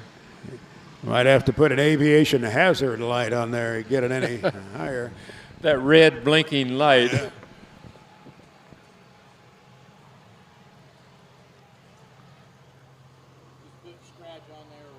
I kind of like that exhaust coming back in your face, you know. It's a good feel, good smell. Oh, yeah. Hey, You've honey, got the good gas in there. That really, yeah. Hey, honey, you smell like exhaust. My wife the other day commented I smelled like Farm and Fleet. I was kind of flattered. I felt good about it. Most of my clothes smell like Farm and Fleet and Tractor Supply. There you go. Here we go. Craig Roller. Super M. Like I say, you just seen that Super MTA. They took the Super M and did a little work in that transmission to get that torque amplifier in there. A little bit of extra weight on the frame. Yep. That's an old rear wheel weight, isn't it? Yep, that's what they did. They had them half wheel weights when they come out with the late 56 series tractors.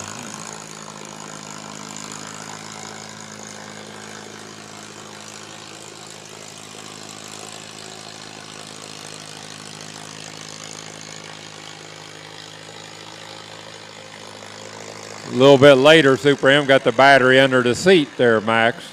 He got the battery under the seat. Now, your Super M has got battery under the seat or not? I don't remember. It's under the seat, Yes, ain't it it? does. Yeah, it does.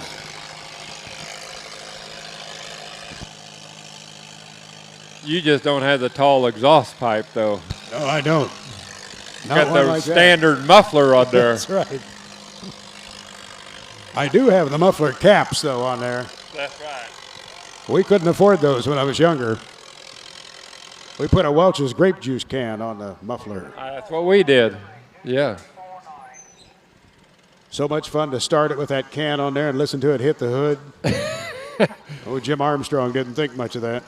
But that was always the fun part, you know, see how far it would go, that first pop, you know. Craig Roller goes a distance of 234.9, 234.9. Jacob Starr from Bismarck on his 2510, and then we got Lloyd McFarland, and then we're going to go to 8,000 pounds of tractors.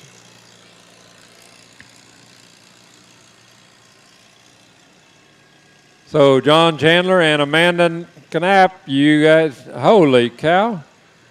We're going to have an entry all the way from Nashville, Tennessee, Max. They come from Nashville, Tennessee, not to perform on stage, but to perform on the tractor pull track. That's right. There aren't many small-town pulls can make that claim.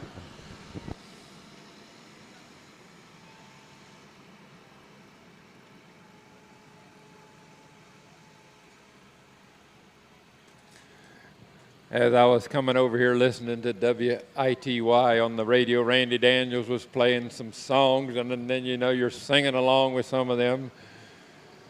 Some of those are just good tractor driving songs. Oh, it was. They're truck driving songs, as the case may be. At the time, it was a truck. She Drives Me Crazy was playing at the time, and I got that jingle in my head yet.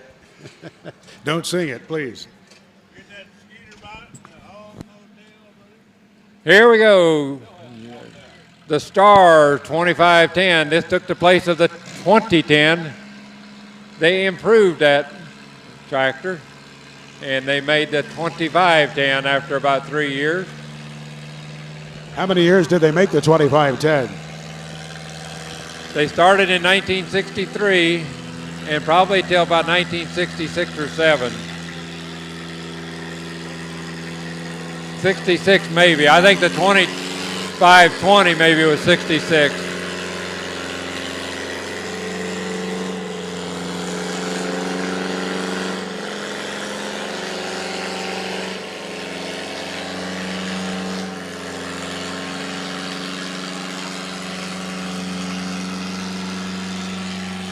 There was a little room for improvement on the 2010, though. That's why they come with the 2510 so soon. Because it's still a 10 series, and it's not the 20 series. So that's why they come with that right away. They put that 5 number in there. There was a little room for improvement. The 3010 and the 4010, they did a real good job, but the 2010, there was a little room for improvement on that. Especially when you got the diesel model. Oh. Yeah. And Jacob goes a distance of 225.2, 225.2. Unofficially, that puts him in second place.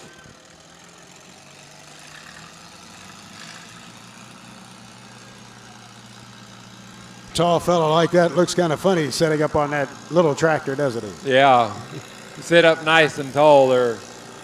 Short, squat guy like myself, he could just kind of fit right in there, but a tall fella kind of sticks up.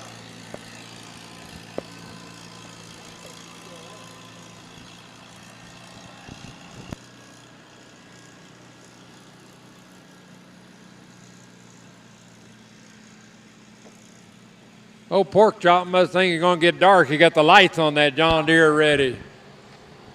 I suspect the lights will come on here in the stadium in a while, yeah. especially for the television coverage. And we want to thank Jason Booth there on that Kubota and Grubb Implement, Ed Grubb over there in Covington, for giving us some Kubotas to drive around.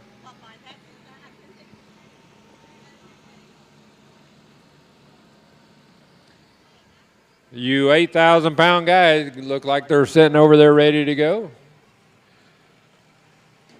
Then we're going to have some exhibition pulls with a steam engine. And we're going to have a spark show with the steam engine. Andrew, are we streaming on the World Wide Web? Not yet, but it'll be there this week. This week sometime, you'll be able to watch it. So we can watch the whole thing over again, Max. Relive every exciting moment. That's right. On the track of the Georgetown Fair. See every pull all over. All over, and see what we did right or what we did wrong. Just in case you missed one. That's right. It could have been a blur that we missed so fast. Here we go, Lloyd McFarland from Martinsville. This one's the diesel. He had the gas first, and now he's pulling the diesel second. That wasn't a Waukesha engine, was it? Yes, that's a Waukesha also.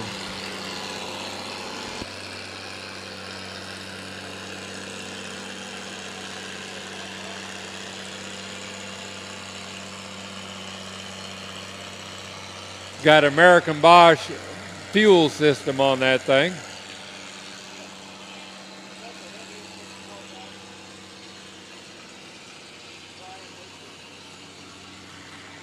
Charles City, Iowa, right? Wasn't that the... That's where Olivers were made, in Charles City, Iowa. Floyd County, Iowa. If you want information, you can go to the Floyd County Museum and get information on when your tractor might have been built or where it was shipped to and things like that. They have a lot of information there at the Floyd County Museum. What was the Coldwater, Ohio connection? Was that in the White era? At one time, it was the new idea, Avco new idea at the time at Coldwater, Ohio, the corn picker capital of the world at one time, Coldwater, Ohio, and then White did move some build stuff there. That's what I thought. Yes, they did. You are so right. And Lloyd goes a distance of 232 feet, .2, 232. So here's a rundown on that. Number 1 goes to Craig Roller on his Super M from Sidell, Illinois. Number 2 went to that pull you just saw, Lloyd McFarland on that Super 88 diesel. And number 3 goes to Jacob Starr from Bismarck on that John Deere 2510. Good class of 6,500. Now we're going to move up to the 8,000 pounds of tractors.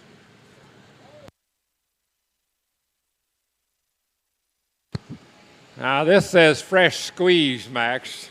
This was freshly squeezed just for us. It hits the spot. Oh, yeah. Nothing like a good lemonade shake-up at the fair. They aren't created equal, that's for sure. I know.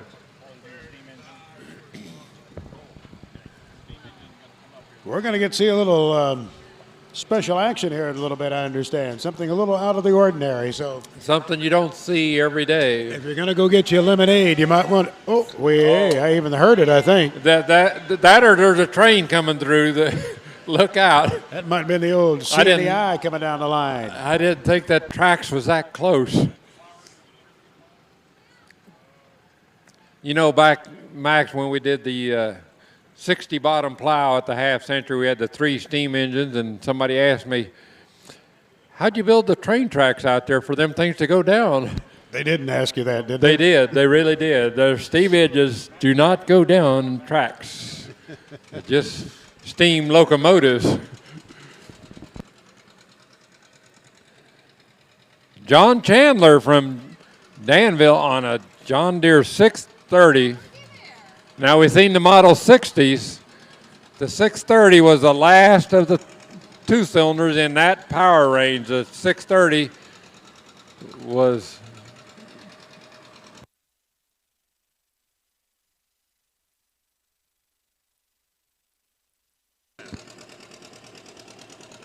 John Deere 630, last of the 2 cylinders right there. They made them till 1960, late 59, early 60, and then they started the new generation.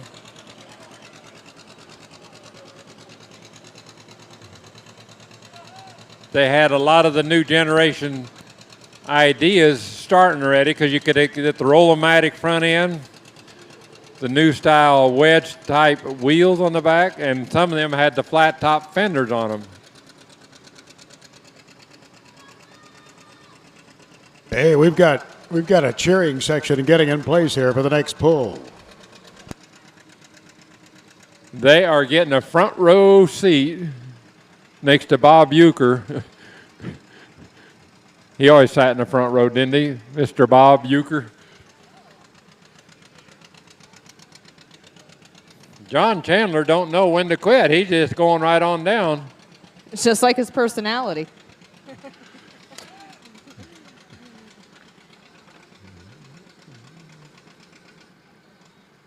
When he's not driving the 630 down the track, he's doing them travel trailers for WITY, like when we was there at Penfield, to sit in his travel trailer there at WITY headquarters in Penfield at the Historic Farm Days.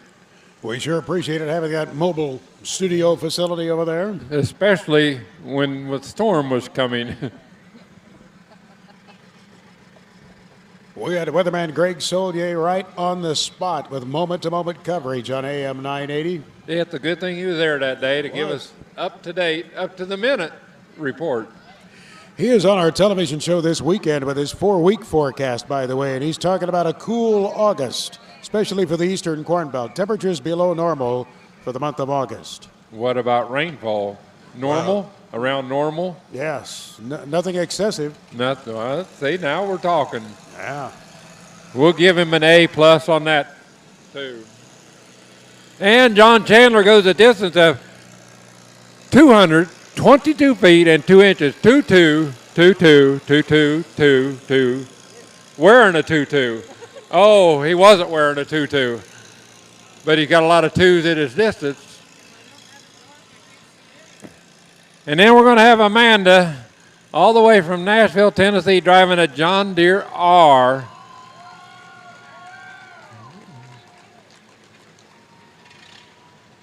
Max, I think she brought a busload of well-wishers. John Deere Model R, this was the first diesel John Deere ever come out with in 1949, was the Model R, and this is a 1951, so it's had a couple of updates from the very first ones, but that was quite the thing when they come out with that R diesel. It only come out in a diesel, not in a gas, but it has a little bitty gas V2 motors to start the big diesel. A little pony motor? Little pony, donkey motor. In England, they call that a donkey motor, but over here we call it a pony motor. I bet that tractor did turn heads in 1950. Oh, yeah, and it was very economical, too. You know, the diesels were real economical, but they cost quite a bit more than their gas partners. If they made a gas or a diesel in the same model, the gas was quite a bit cheaper usually. But you can make it up for fuel savings because some of the diesel fuel back in the late 50s might cost 10 cents a gallon. So look what you was saving. Instead of paying 20 cents a gallon for gas, you was only paying 10 cents a gallon for that diesel. There we go. Amanda is off. Here we go. John Deere Model R.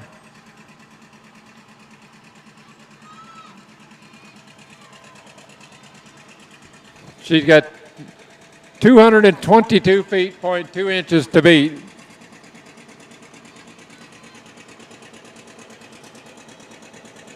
She's really studying the track.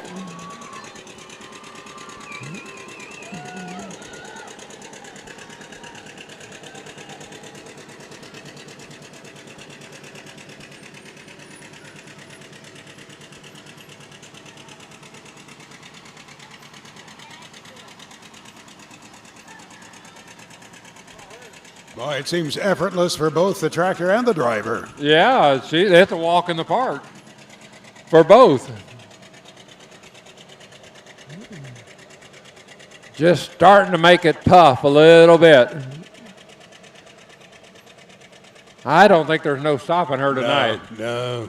I don't think so. As much as Larry's trying, he can't stop her, I don't think. Oh, or did I speak too soon? We're getting a little smoke now. But she says, this is easy. I'm just going to keep on going. Look at that. Just keep on going, keep on going. And her cheering section of the crowd, they love it.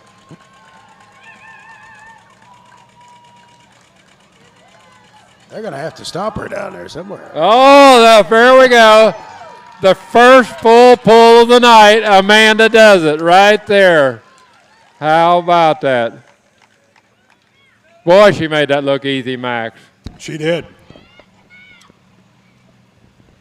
Wonder how many times she's done this. Was that the first time or not? I don't believe it. Second or third? Third. Wonderful. I was going to say, she looked pretty skillful. Yeah, she knew what she was doing. I think we got a new driver for our 980. Do what? I think we got driver? A new driver for our 980.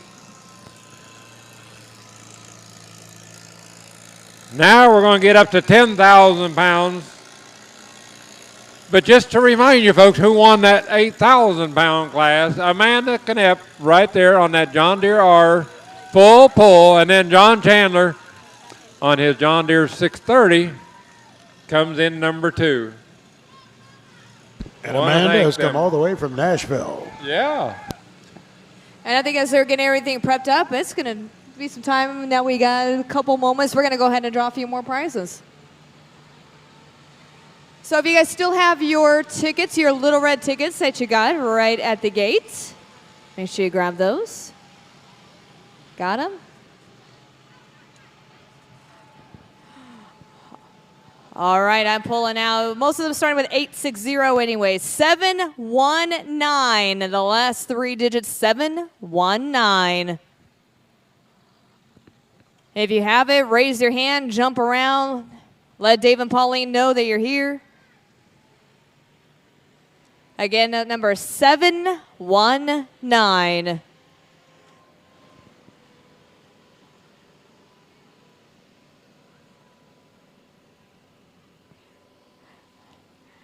How about looking at the last 3 digits? 679. 679. Can you have it? Wait for, oh, if we got one.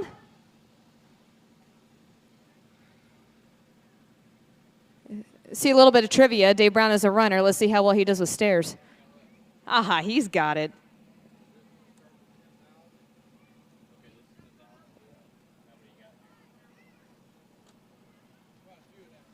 They're going up and verifying. Awesome. And not too far away, 672. 672. All right, got a winner there. We're to wait for the pass, then we'll draw a couple more numbers out.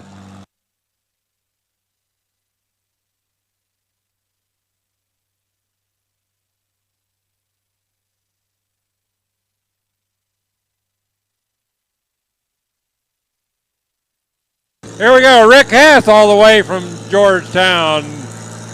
John Deere 4020 gas.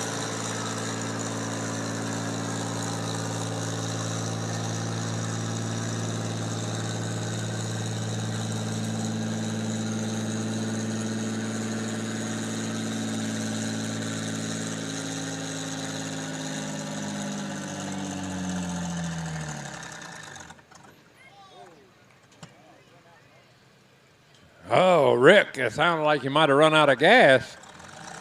But no, it starts right back up. He's under the option. He does get to say yes or no. He stopped nice. a little quicker than I thought he would. Yeah. Nice 40-20 gas right there. With a tractor radio. See over there on the fender? Oh, yeah. You had to have the radio on the fender. Loud. He's not taking that. He's going to come back last, so he can see if there's something he can do so it don't do that again, maybe. So Tom Petersak from Westville on his 40-20 will be the first measured puller.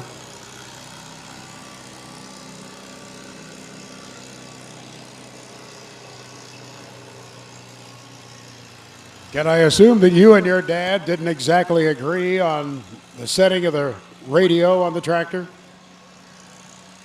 No. We had different choices on radio stations back in the 1960s. Most of us did. Yes. We had that thing called rock and roll. Dad had that thing. What we might listen to today sometimes is talk radio sometimes. We could listen to somebody like Randy Daniels talk then. We might learn something if we listen to Randy. See, it's not fair. I said we might. Microphone. I said we might. I didn't say we would. I said we might. There's a difference between might and would. You betcha. Tough task. I got another number out here while they're getting everything started here. 635, the last 3 digits, 635. If you got 635, wave your hands around. Oh, right straight up, Pauline.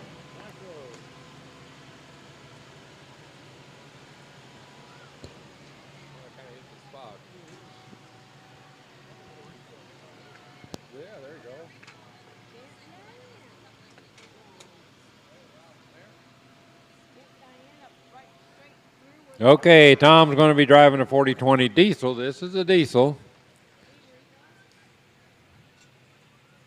A little bit newer one is a 71. You can tell it's got the oval muffler instead of a round muffler. Got the side console for the hydraulics on the side.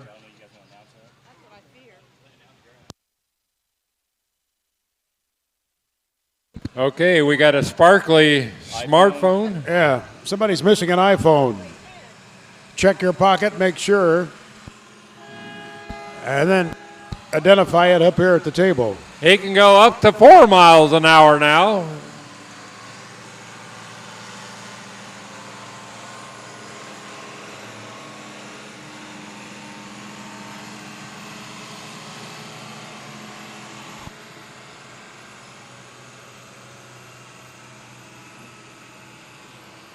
I didn't look at this tractor, but in 1971, they would have had this little bitty Roostermaster pump on it. They called it a Model C pump instead of the DB that they used to have, and that would work good for a while, but they did not have the long life as the other Roostermaster pumps the earlier 4020s always had. So then you had to go back to the original style. I did not look and see if this had been updated to the old style. You know, sometimes older is better, sometimes, Max. That's right. 1971 was about the end, right? 72 was it then.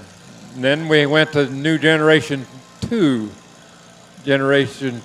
on the 30 series.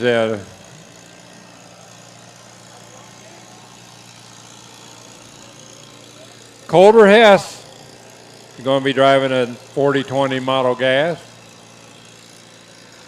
Once again, we have found an iPhone somebody dropped. If you can come up and identify the iPhone, check It's your not pocket. mine. Check your pocket. Mine's a dumb phone. I don't have a smartphone. You still use one of those flip phones, Yes, don't you? it does. Now, Colder is coming to us. We thought Nashville, Tennessee was the way. This guy is coming from Boulder, Colorado, Max. Boulder, Colorado.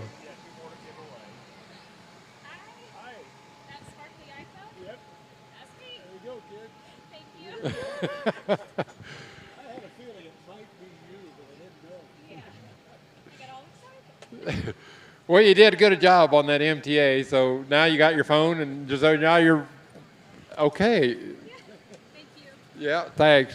You guys saved the day. Didn't realize how much heroes you guys are.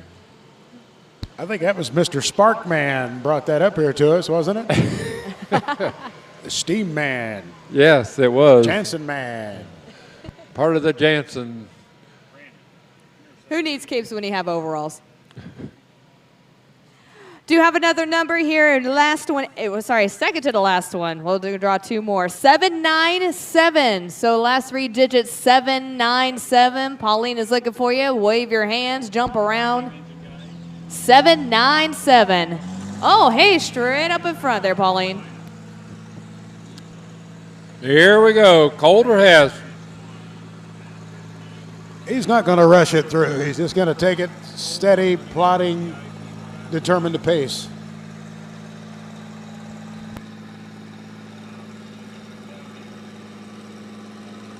You know, when they first come out with the 4020s in 1964, there was a lot of gas 4020s around at that time yet.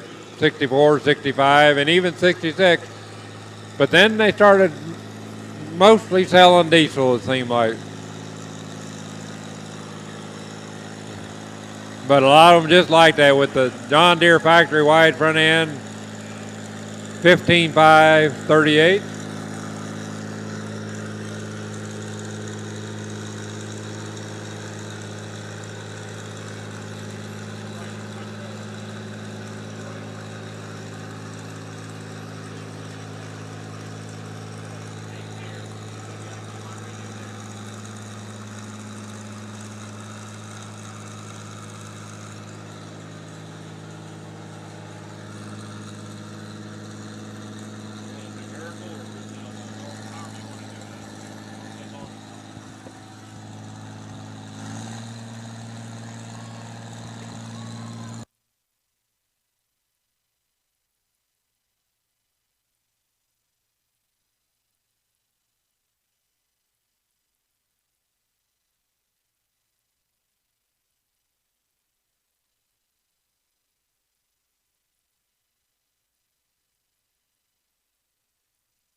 And right there.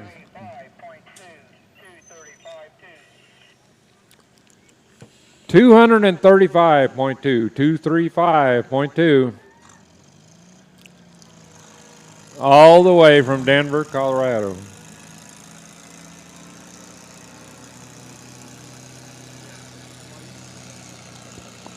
John Sandeski on a 1955 Oliver, and that's not the year, that's the model. That's about a 1970 model.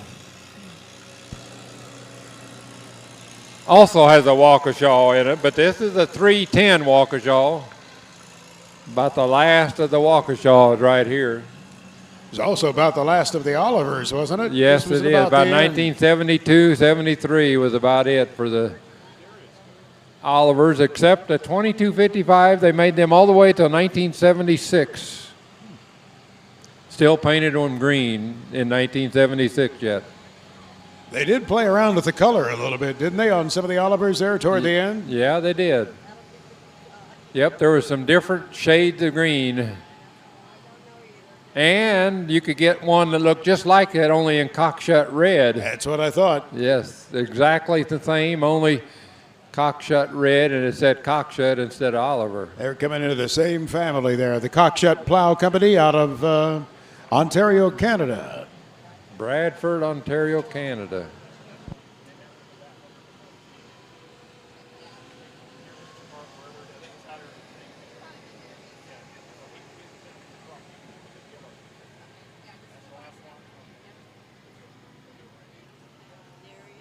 Okay, we're going to make another drawing right now. So get your tickets out. We're looking for 0851. 851. Hold up your hand if you have that ticket. 851.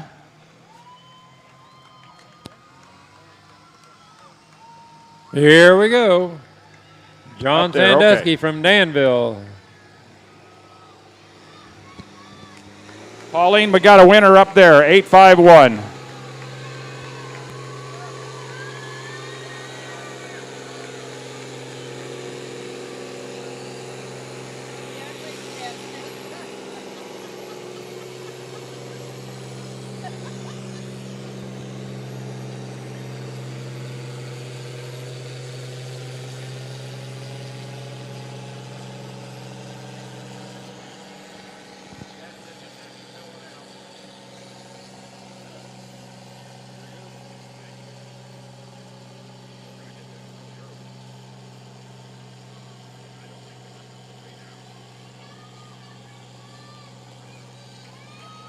Oh, yeah.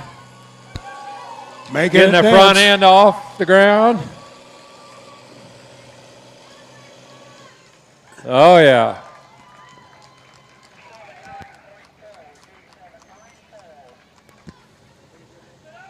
And we got a new leader by far, 279.4, 279.4 for John Sandeski on that 1955 Oliver.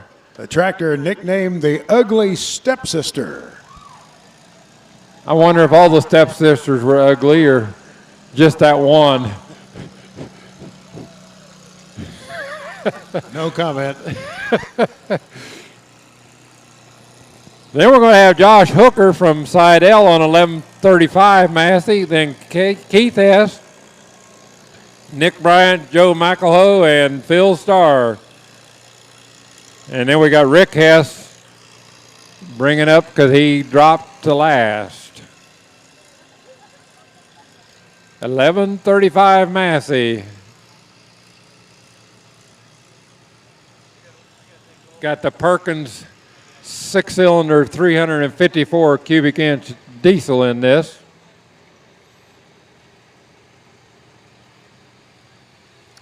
Quite a few of the 1130 and 1135s out at the time. Where were they made, Russell? Where were the Masseys made? Racine, Wisconsin.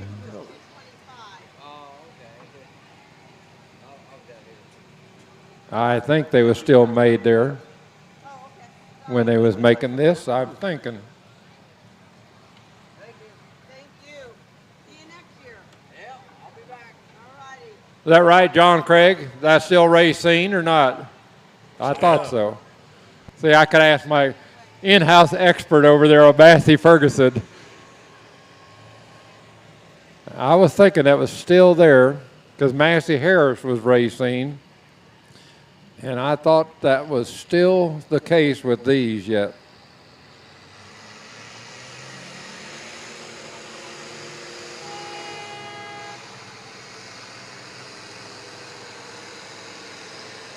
Well, I think we found the smoke button too, Max. Yeah.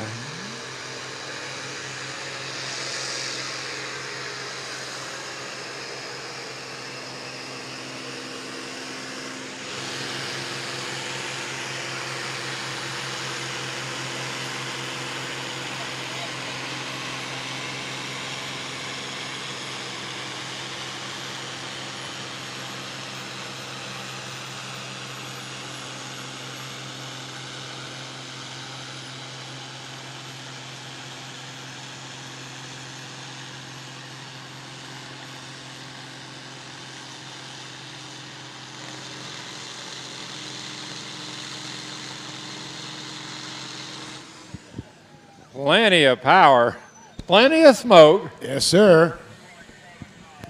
Got to dim the lights a little bit when that plume went in front of the light. I like it.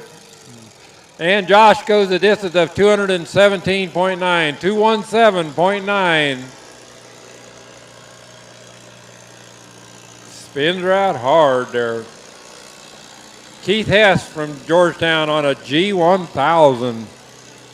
The G1000 gas. There's not many G1000 just gas. They was either LP or diesel, but not many just straight gasoline G1000s.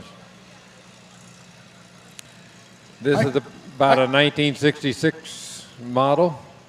I can see that Massey plowing over the half century in a few Oh, weeks. yeah. You know, with the powerful prairie plowers.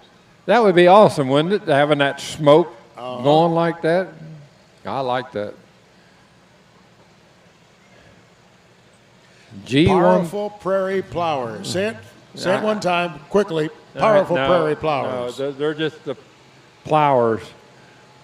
Is that PLWER or PLOUGHINGEHT, all that? It's not the British version. It's not no. the British plow.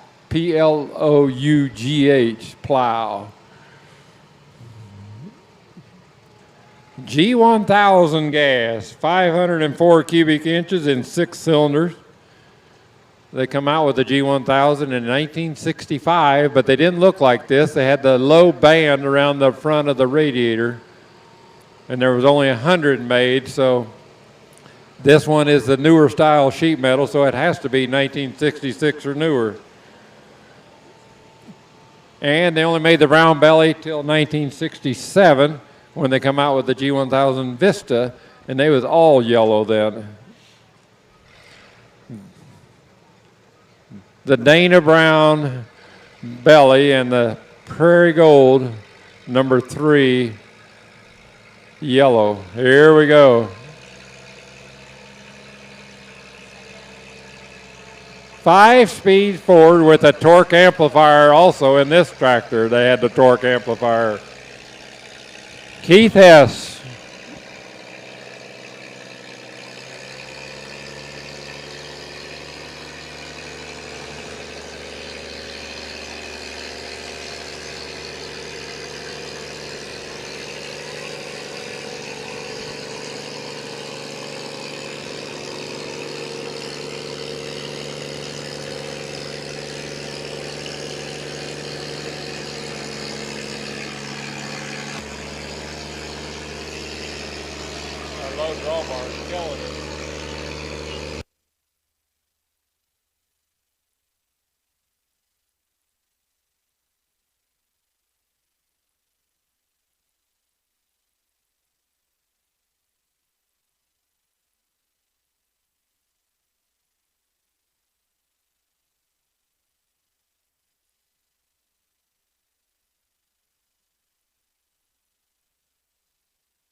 Boy, digging some holes right there. Plenty of power.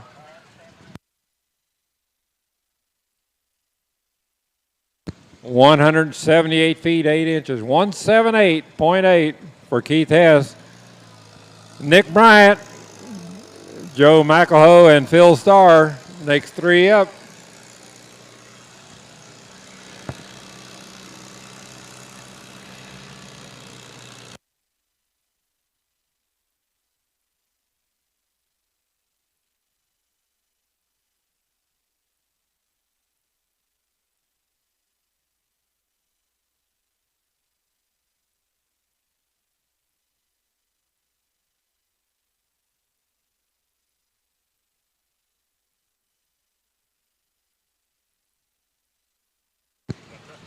Nick Bryant, John Deere 4020 diesel from Wallace, Indiana, on a John Deere 4020 diesel. Now he says it's a 1964. I don't know. There is a difference in the 64 and the 65. The 64 you could not get differential lock yet. And the ignition key was in a different place than on the 1965 model. You can tell real easy with the difference. The key is in a different place. Where you guys go? Thank you. Thank you. Russell, were you paying that much attention to tractors in 1965? Oh, yeah. We had a 65. Dad bought a brand new in 1965. I can remember the day it come out to the farm.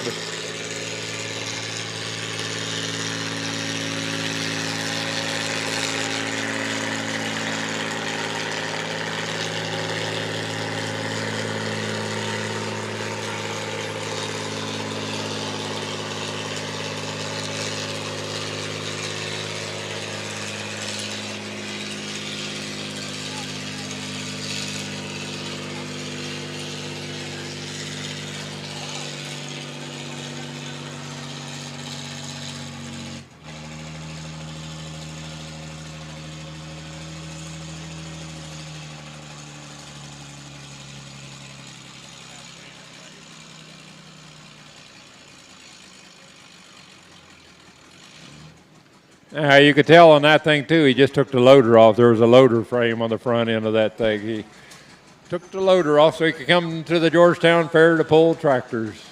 You think that loader's been seeing some duty, huh? Yes. Loaders are pretty tough on tractors, right? Yeah, on the steering and stuff, the front spindles and tie rods and stuff, that took a little bit.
Joe McElhoe coming up to the sled here with his John Deere 830. Now we've seen that Model R in that 8,000-pound class. Well, that evolved into the Model 830 a few years later, the last of the big two-cylinders right here.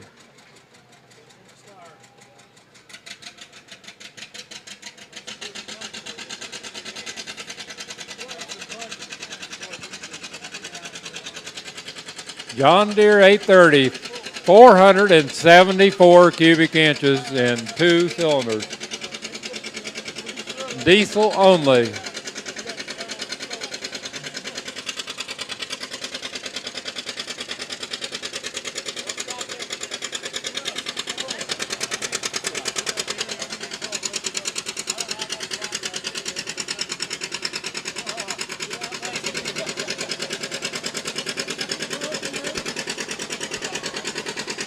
Well, there's some things you don't necessarily know about Joe McElhill. He's a district manager for Beck's Hybrids, so he has that during the daytime.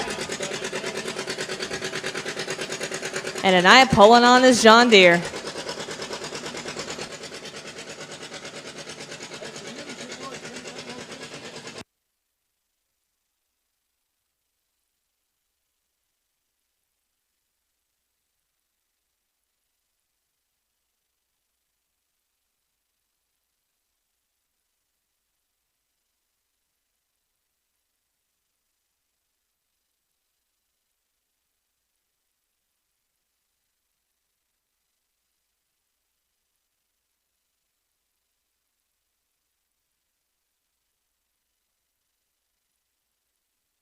Oh, I think his clutch was slipping a little bit there.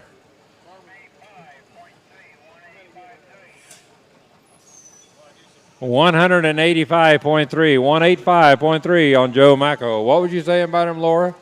Yeah, his name is Joe McElhill.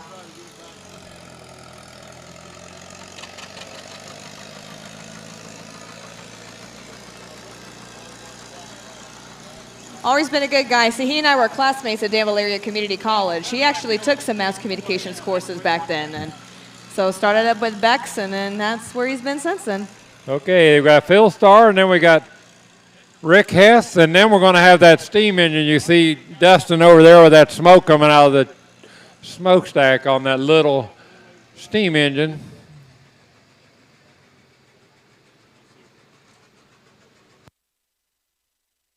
Well, this gives me a moment to appreciate you for what you're doing out here tonight, because I know this is basically a volunteer effort for you to come out here and enjoy an evening with us here at the Georgetown Fair. It's good to have you back. Well, I'm glad that you could be here, too, with me up here. I thought maybe you'd drive the David Brown tonight, but no.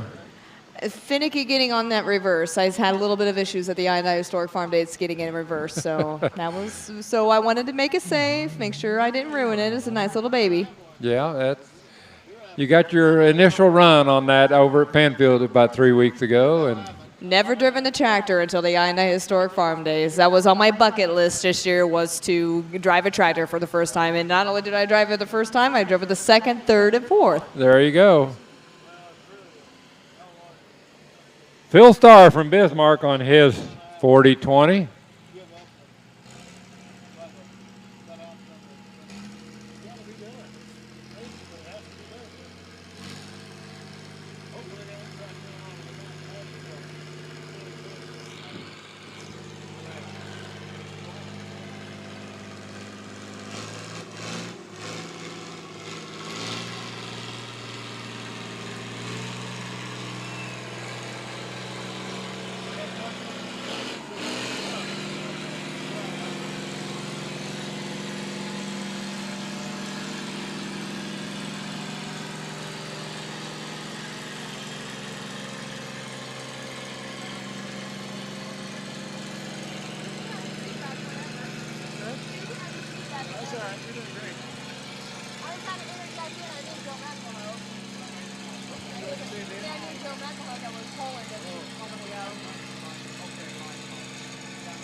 And Phil Starr goes the distance of 242.47, 247.2, 247.2. Rick Hess is the last man up in this class.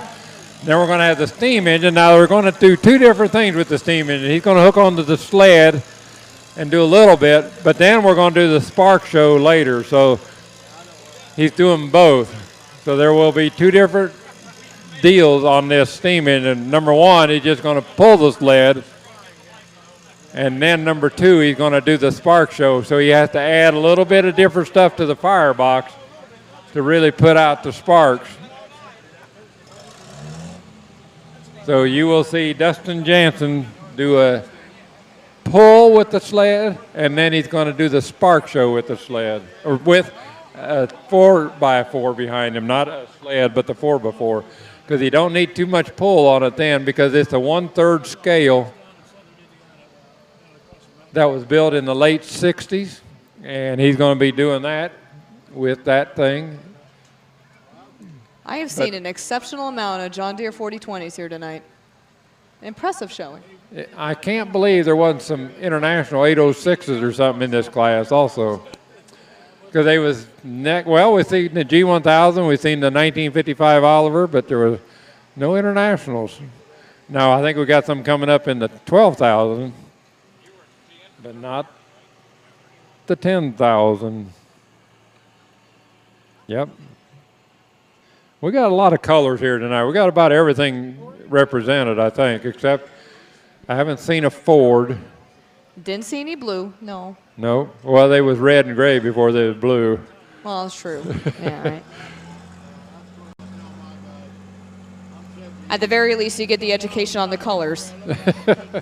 Well, see, they change on they change on a person too, though. So.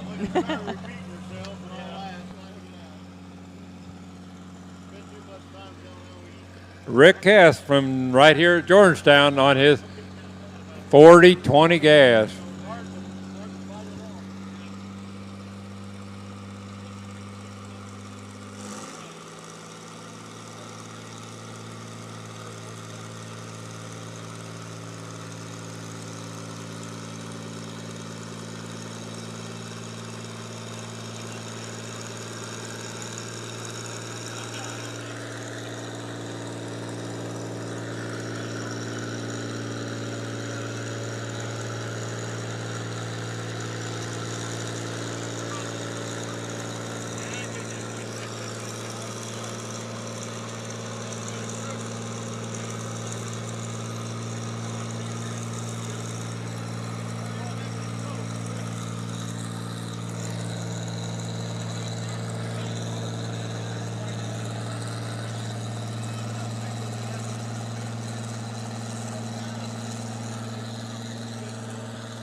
And right there, good pull for Rick Hess.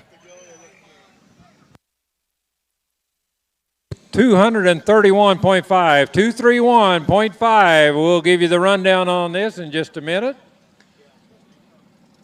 We're going to have Dustin Jansen hook onto the sled with his 1/3 scale advanced Rumley.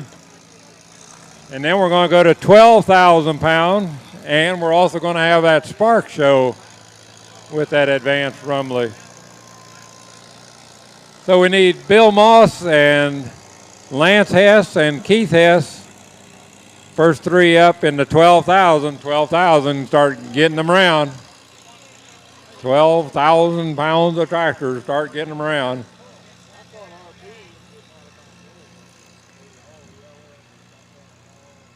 Dustin Jansen's going to hook onto the sled with his 1/3 scale advanced Rumley.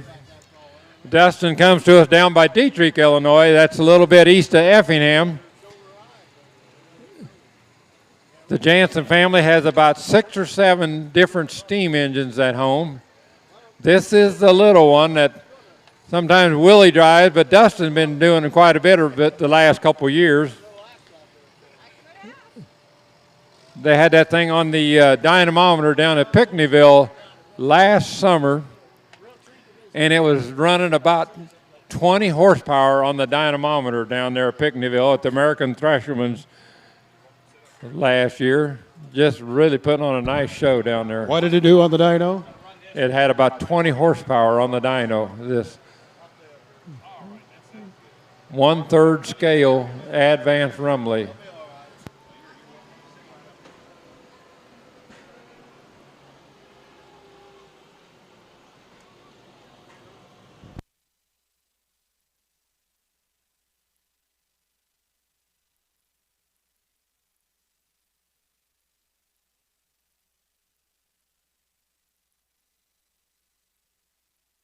We're almost into state fair season, Russell.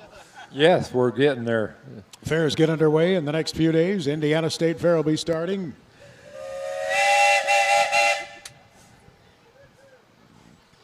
Met the manager of the Illinois State Fair last night. Patrick Buchan is the new manager over at Springfield.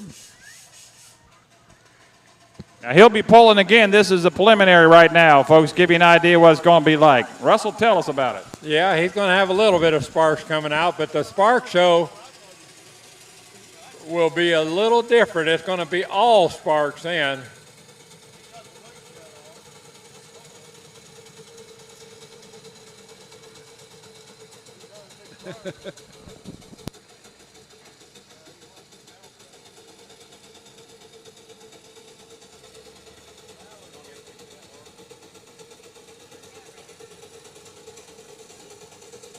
A 1/3 scale advanced Rumley.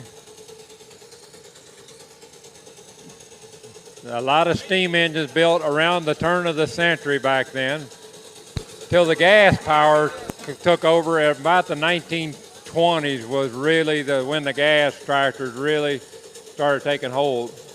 Boy, now you got a pretty good fire built up there in the front of that man. You can see it. The big ones, they have to start early in the day firing those, don't they? I mean, that takes us several hours. The engine man, when you was thrashing or something, he'd be up early in the morning because he was the first guy who had to be up and get that thing going, and usually the last man to go home because he had to make sure babysit that thing till it was all done so it wouldn't blow up, because that pressure in the boiler can really mount up to a lot and blow itself up if you're not careful. If it gets low on water or something, it's not good. The Jansen boys know what they're doing. They have a lot of experience in operating with steam. They have something this small all the way to the 110 horsepower case that Bill has. Now that 110 horse case is a monster, especially at that time. My gosh, those things was just huge, huge. They were getting a little sparks out of that, but now when he does the spark show, he's going to put different brew in that firebox, and then he's going to really get sparks going. Magic potion.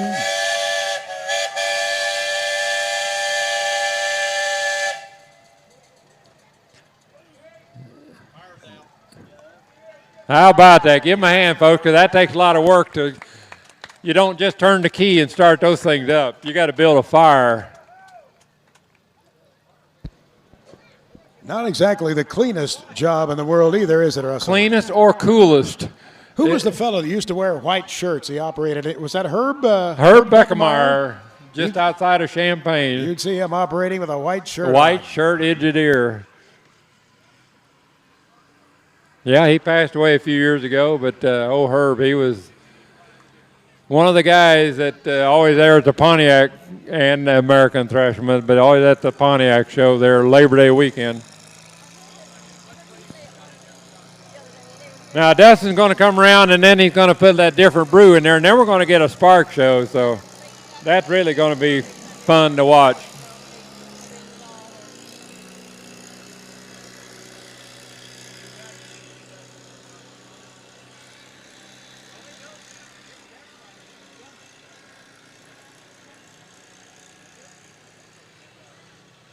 Now, just while I'm thinking of it here, we got Pork Chop and Jason Booth coming down the track here. Why don't you give these guys a hand? They've been working on the track all day and getting it going, really keeping the track in good shape. Thank you, Pork Chop. Open your window so you can hear me.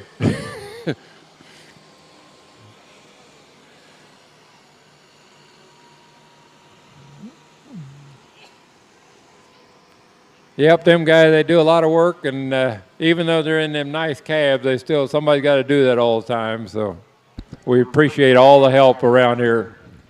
What's the secret, Russell, to having a good track?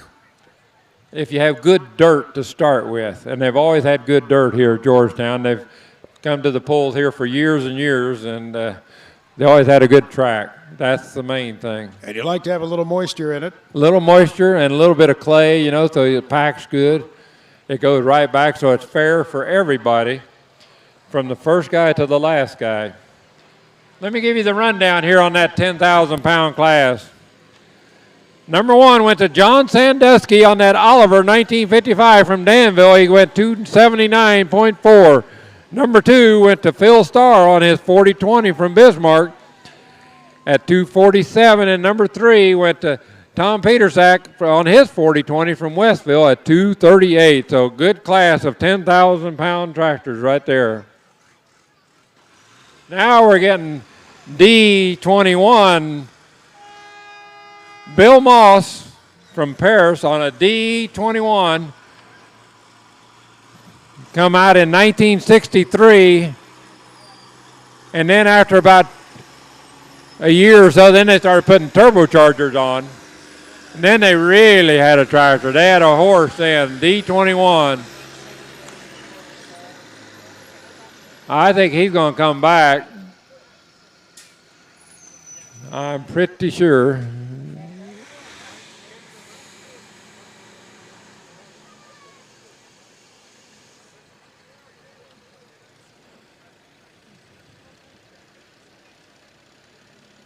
He can come right back or he can drop, either one, whatever he wants to do.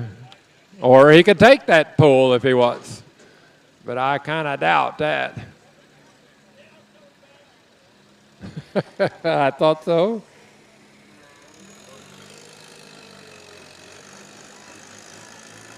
I also want to thank the ladies up here keeping score and taking entries and stuff. We can't do it without all the help. And speaking of all the help, there is prize money for the first 3 prizes, Randy, and anybody that does not pick up their prize money, that prize money will be split evenly between all the help right here at the desks. Darn straight. So you want to stick around just in case somebody don't pick up their prize money so you can cash in on that. You know, it's like winning the lottery or something. I'd like it a lot more if it was evenly distributed Just by to you? by the weight of the people up here, because you and I take home the most, obviously. And We I'd could probably go- take home more than you. We could go hit the scale. Larry's got a scale over there. We could try it. We'll give her a try. We'll both get on it. What do you think? You got it. I'm not too proud.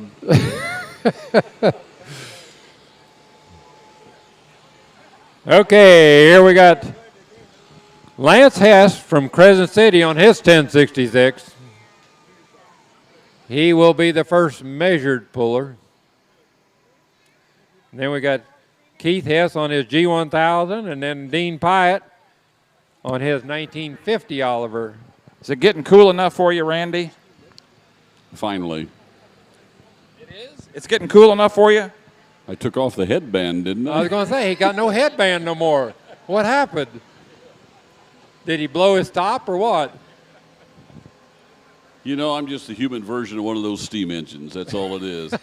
There's always a lot of hot air and it's moist. Here all we the go, 1066 International. 1066 Black Stripe. Now the Black Stripe was the last of the 1066s before they come out with the 86. 1066. 414 cubic inch turbocharged.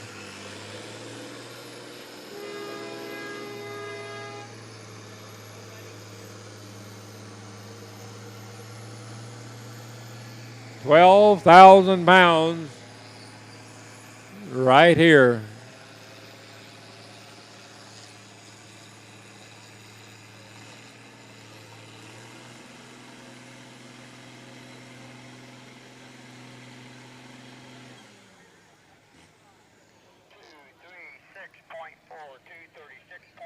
Lance Hess from Crescent City up there in Iroquois County, 236.4, 236.4. That's an area where crops have really taken a beating this year, Iroquois County. Yeah, when you get up to Route 24 up there, they've really been hitting it up there. Pretty ugly, right on up into Kankakee County, as a matter of fact, and across the state line to the east. Yes, it's really something. It's been that way the whole month of June and now July.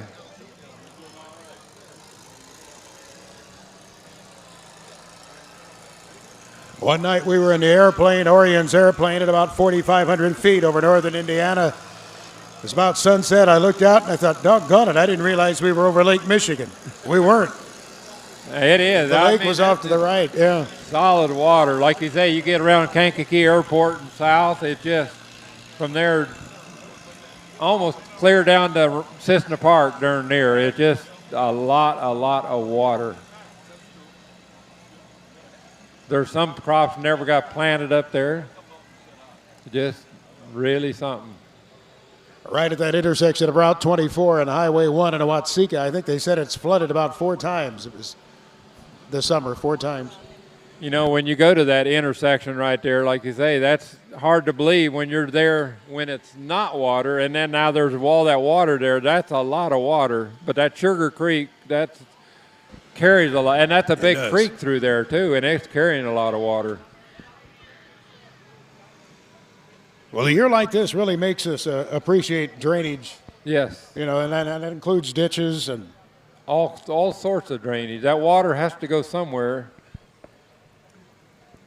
And a lot of field drainage just wasn't able to perform this year simply because the ditches were full, right? That's right. You know, them tile outlets are below that water level, and it's hard to get rid of some of that. Keith Hess with his G1000 from Georgetown. The G1000. Got that deep throat. It really sounds neat, I think.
Plenty of power. He's pulling about 2,000 pounds light though now too, I think. Dean Pye will be our next man up, and then we got Reed Ingram and Ryan Hastings and A.J. Waltz, and we got Bill Moss to pull again. There's Bill going to try with the D21.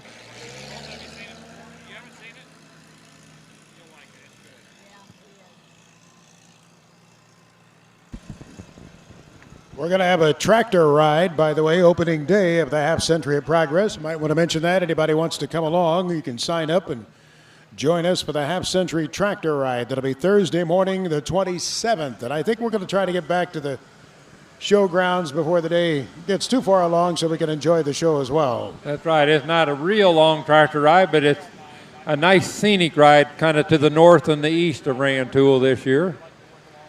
There's one over around Decatur tomorrow in memory of Emmett Sefton, longtime Macon County farmer, and they've held this ride now. This will be the second year in Emmett's memory, longtime Farm Bureau leader, and it's to raise money, I believe, for Farm Bureau scholarships and maybe the Ag and the Classroom program also in Macon County. So if you're looking for a ride, there's one tomorrow. That's kind of neat, driving around the countryside with a bunch of tractors and stuff. It's just nothing quite like it, really. You get to see things you don't see ordinarily. When you're 3 feet over the roadkill, as I say, at about 20 miles an hour, you see much more than you do flying down the interstate at 75, 80, whatever it is that everybody's driving. Whatever the law permits. Here we go. Bill Moss from Paris on his D21.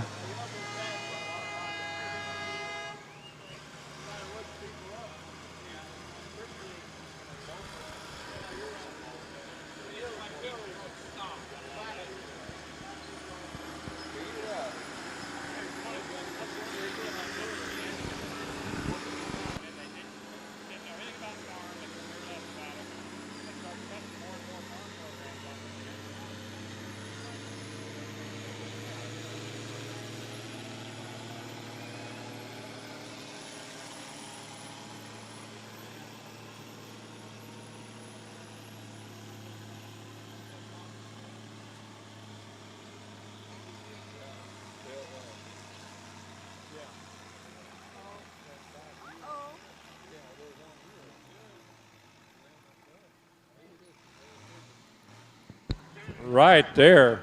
Yeah. 270 feet, .2, 270.2. Sets the mark right there. A lot of good Moss tractors in this eastern Illinois region. Yep. Run into a lot of those folks over the years. Down Highway 1. You know, Russell, the way Larry keeps blowing that horn, I keep thinking he's wanting to pass. You just got that guilty conscience, Randy. You That's think it. I keep wanting to pull. If it was me, I'd pull over and let him around. You think Larry's got a little road rage or something going on? Something. I'm honking the horn. Now let me get around you. Pull rage. That's what that is. By the way, everyone, before this evening gets away from us, we want to thank everyone who had a part in this Barnyard tractor pull, everyone at the Georgetown Fair, of course. We especially want to thank Mr. Russell Brewer for being our main announcer. We want to thank Max Armstrong for being here. Would you please be kind enough to give both of these wonderful gentlemen a great round of applause? Max, thanks for taking the time to be here for us this evening. Thank you, Randy. It's a privilege to be here. And Russell, of course, is such an old hand at this and does such a great job in describing a pull. It's fun to be alongside and fun whether you're sitting in the bleachers or sitting in a chair right with him. And then you said old hand. You mean O-L apostrophe, an old hand at this, right? Yeah. Okay. Term of endearment. We're glad both of you are here. This is not the same without your voice, Russell. Max, you just liven everything up. Just glad to be here. He was just back from grandfather duties, I think, out of state, weren't you? Yeah, last weekend at this time, I was in that 99-degree heat up down in Norman, Oklahoma. The only problem with being grandpa, I found out, is that means now you got to start going to bed with grandma. But sometimes that ain't a bad thing, you know. How many grandkids you got now, Max? How many grandkids you have now? Just one. Just the one. That's what I was thinking. Yep, she just arrived Here we about a go, month Dean ago. Patt.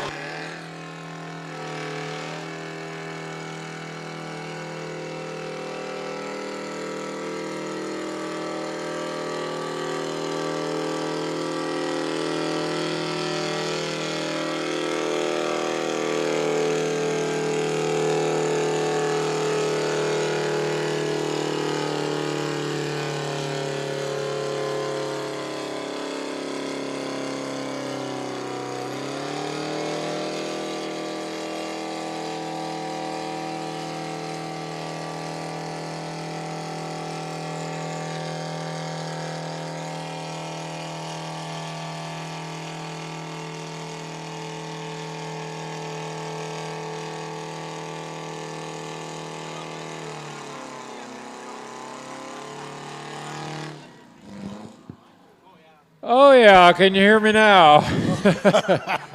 Tell me about that engine, Russell. That's a Detroit model 453. That means it's got 4 cylinders and 53 cubic inches per cylinder, so only 212 cubic inches in that motor right there. But it's a 2-cycle, so it fires on every stroke instead of every other stroke. That's why it sounds so fast. I see. Detroit diesel. It sounded fast, but it wasn't really running that fast. It just sounds like it because it's firing on every stroke. Whereas everything else that here tonight was a 4-cycle and not a 2-cycle. It would not run. It's got a supercharger on the side of that block, and it would not run without that supercharger. Not at all. Not at all. I feel like I should be Ed McMahon, say everything you could want to know about that tractor in that mind right there. Well, Oliver used them Detroits. They started with that Super 99. They had a 3-cylinder in that, but it was a 371. Not a 53 series, but the 71 series. So about the same cubic inch, but they had a 371. And then when they went to the 1900 and the 1950, like Dean just had, then they went to the 4-cylinder Detroit. I don't know why, but they went from 3-cylinder to 4. We'll have to ask Sherry Schaefer, the publisher of Oliver Heritage Magazine. That's right. She probably knows. She has very extensive files. Yes. Everything that Oliver did. Oliver made a bicycle. Yeah. Outboard motors. Yep. Typewriters. That's right. I forgot You about name it. They was making a lot of different things. Oh, I thought that was Olivetti. Well, they made an Oliver typewriter, too. Now, we might go through all of that here pretty soon if you can stay on Route 1.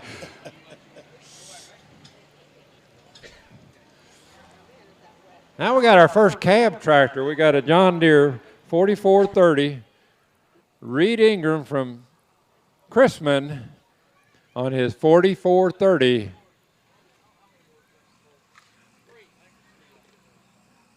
Probably his planting tractor, if I'm guessing.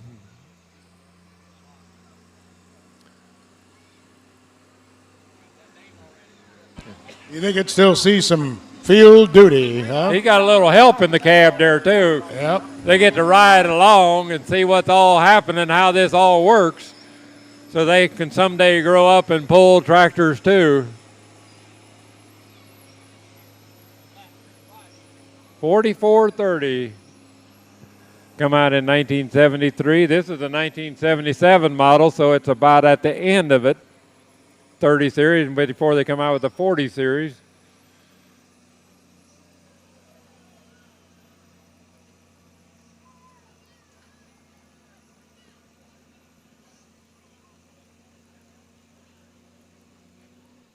Right there. Reed Ingram.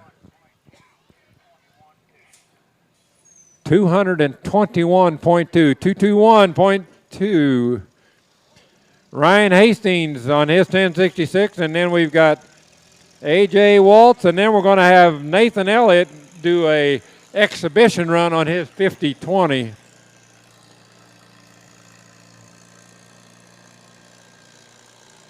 So Ryan Hastings up next on his 1066 from Hillsdale, Indiana, and then A.J. Waltz from Paris, and then Nathan Elliott on that 5020 John Deere.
Okay, Ryan Hastings, Hillsdale, Indiana, his 1066.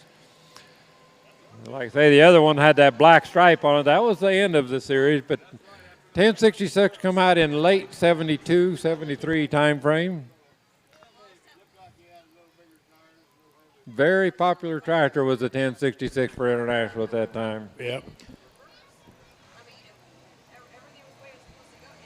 Turbocharged 414 cubic inch motor.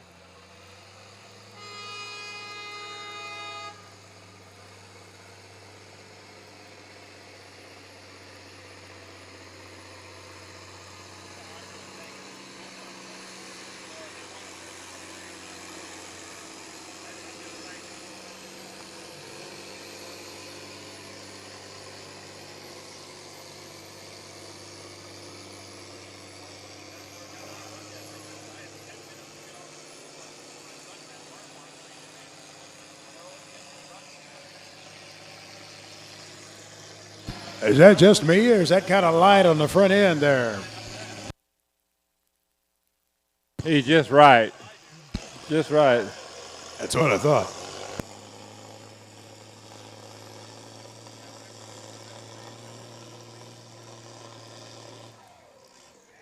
Yeah.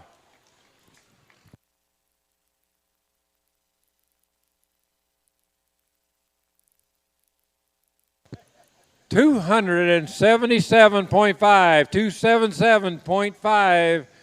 Unofficially, that puts him in first place, the way I see it. So AJ is going to try to take care of that with that D21 right over there. And then we have Nathan Elliott. And then we'll have Dustin Jansen do that spark show. You folks want to stick around and see this spark show, because he is putting a different mixture in that firebox, and that's going to be a pretty good show for that spark show. What does he put in there, Russell? What's a magic concoction? Actually, they like to use ground up corn cobs, kind of a ground up pretty fine corn cob mix, and throw that in the firebox, and No sawdust? a little bit of wet sawdust, wet corn cobs, have a good fire going, and then throw in that mixture. They kind of like say mix that cob and sawdust mixture up a little bit. It's got to be wet, and then it burns pretty quick. So you got to, timing is everything on that. When to add it and when to do it. So I tell you what, when the Jansens haul their big tractors, that's quite an operation, because those are huge machines. huge machine. It takes one semi to haul that 110 horse. Well, any steam engine they got, it takes one semi to haul it, because they're just so massive, and what they weigh and how long and everything, and it's just an operation to do all that. It's fun to watch them when they come in. Nice to be around them. They're just a great family. They really have supported the half century and the I&I shows. Yeah, Bill and Phyllis and all the kids, they really do a good job. Good farmers. Good farmers. They got hit pretty good this spring with their rain and stuff down there by Dieterich, and had a problem. They had to replant a bunch of corn, I know, and but they do a good job down there.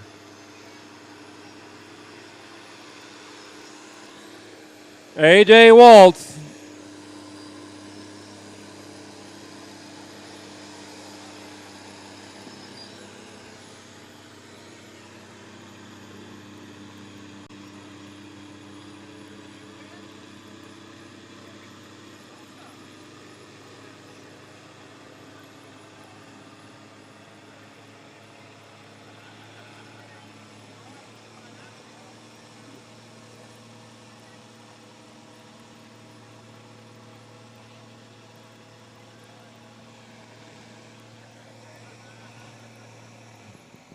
Yeah, it makes a difference where you go in the track. Boy, I didn't think it'd be quite that bad, but it was. Now we're getting Nathan Elliott going to go down the track. He's a little bit more prepared. That's why this is exhibition only. It looks like he's ready. Yep, Nathan Elliott's going to be our next man up from over by Potomac.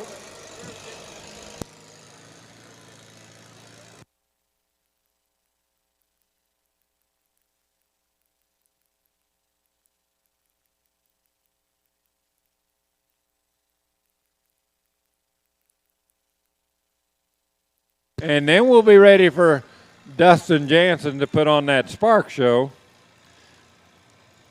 Randy, you've never seen the spark show before, have you? I have not had the pleasure, no. So it's going to be a treat for you tonight as well. The key is to be upwind of it, is that correct? The spark's going to fly right over this direction, right at you, right on your red head. It's like every time I go to a weenie roast, no matter where I stand around the fire, the smoke always changes direction and chases me. It's going to burn this tent down right over your head, Randy.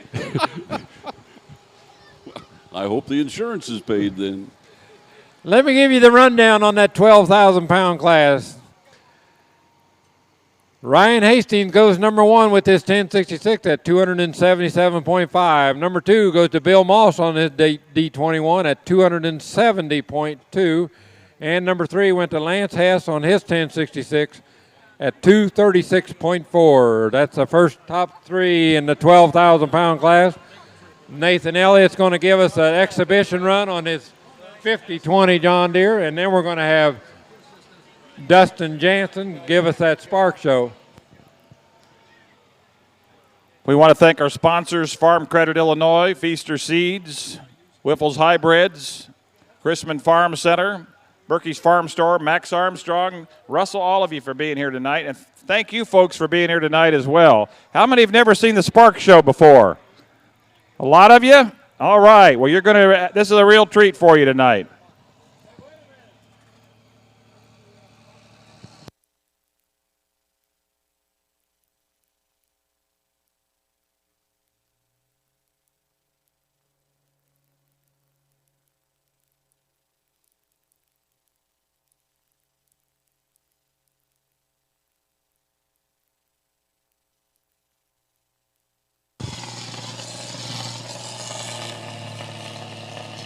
Now, Russell, that's a taste of what they'll see Wednesday night, right? Yeah, Wednesday night right here at the Georgetown Fair, you're going to see the sanctioned tractor pull, and you're going to see smoke and action like that Wednesday night. So you want to come back Wednesday night and watch the sanctioned tractor pull. The Illiana Pullers Association put on the pull. I'm not sure. I don't have the fair book in front of me, but I think they're running 5 classes that night. So mark it on your calendar.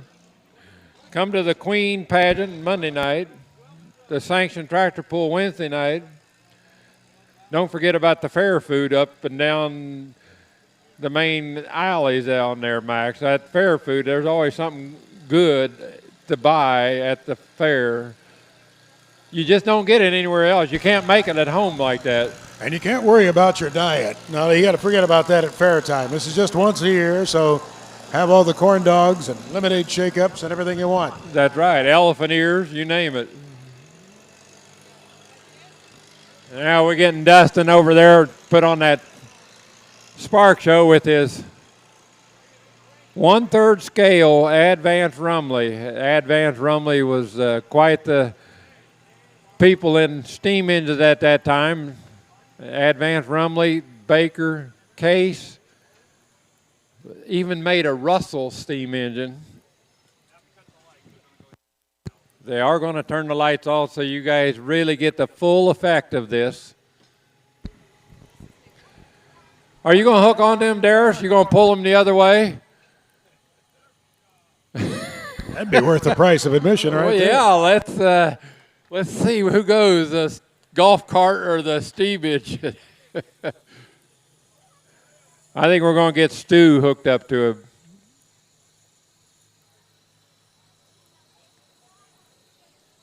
Did you want to ride along, Susie? For what now? You could ride with Stu. No thanks. They're going to cut some lights so you get full effect of this spark show.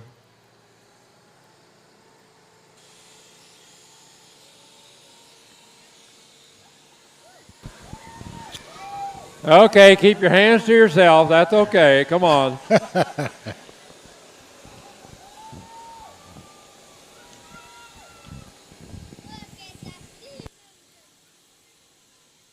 Now you can tell he's got a little different mixture in there because it's ready starting, and we got to put him under a little bit of a load.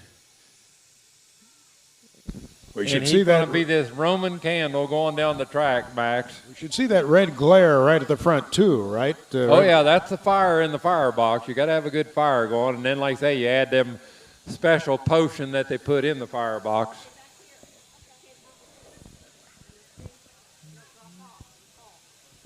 Would you say this is a 1/3 scale? 1/3 scale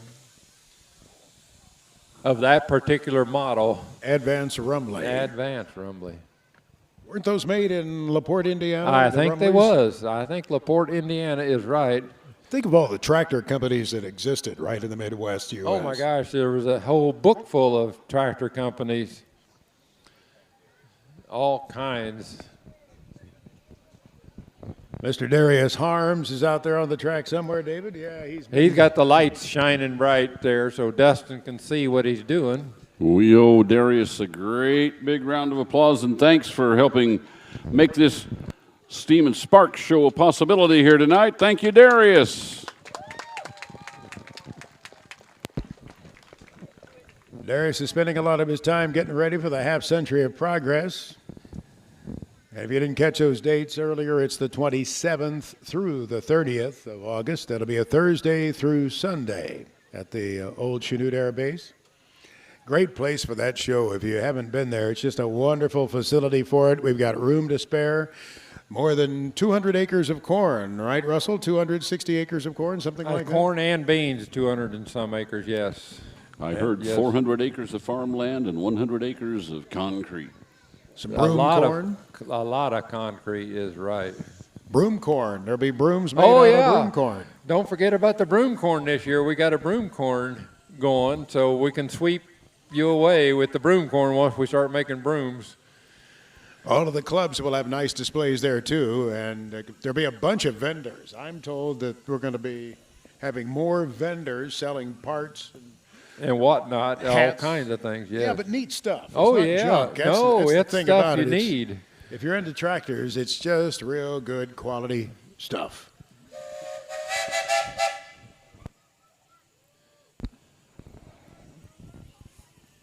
Stand by. Do not adjust your set.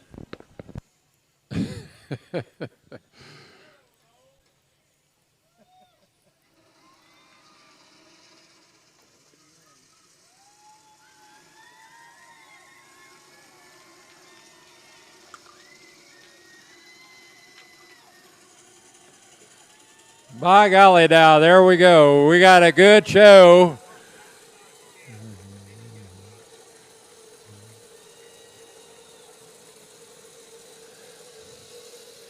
I believe you got it right there, Dustin. Now that is good.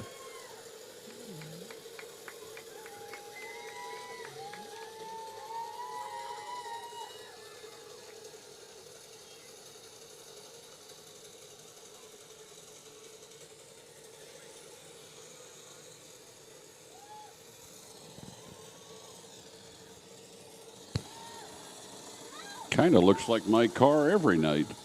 Your car does that, Randy? Yeah. Is that just the brakes or is that out the exhaust? Both.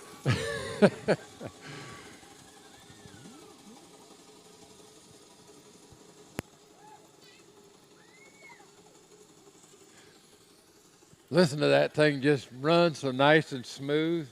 Chuckity, chuckity, chuckity, chuckity. It's not under load, is it?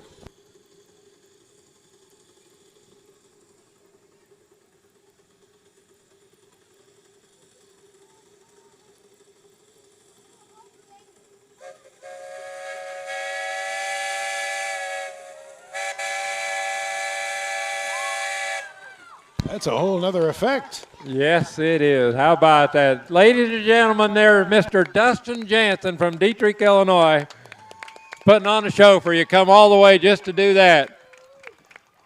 That is awesome.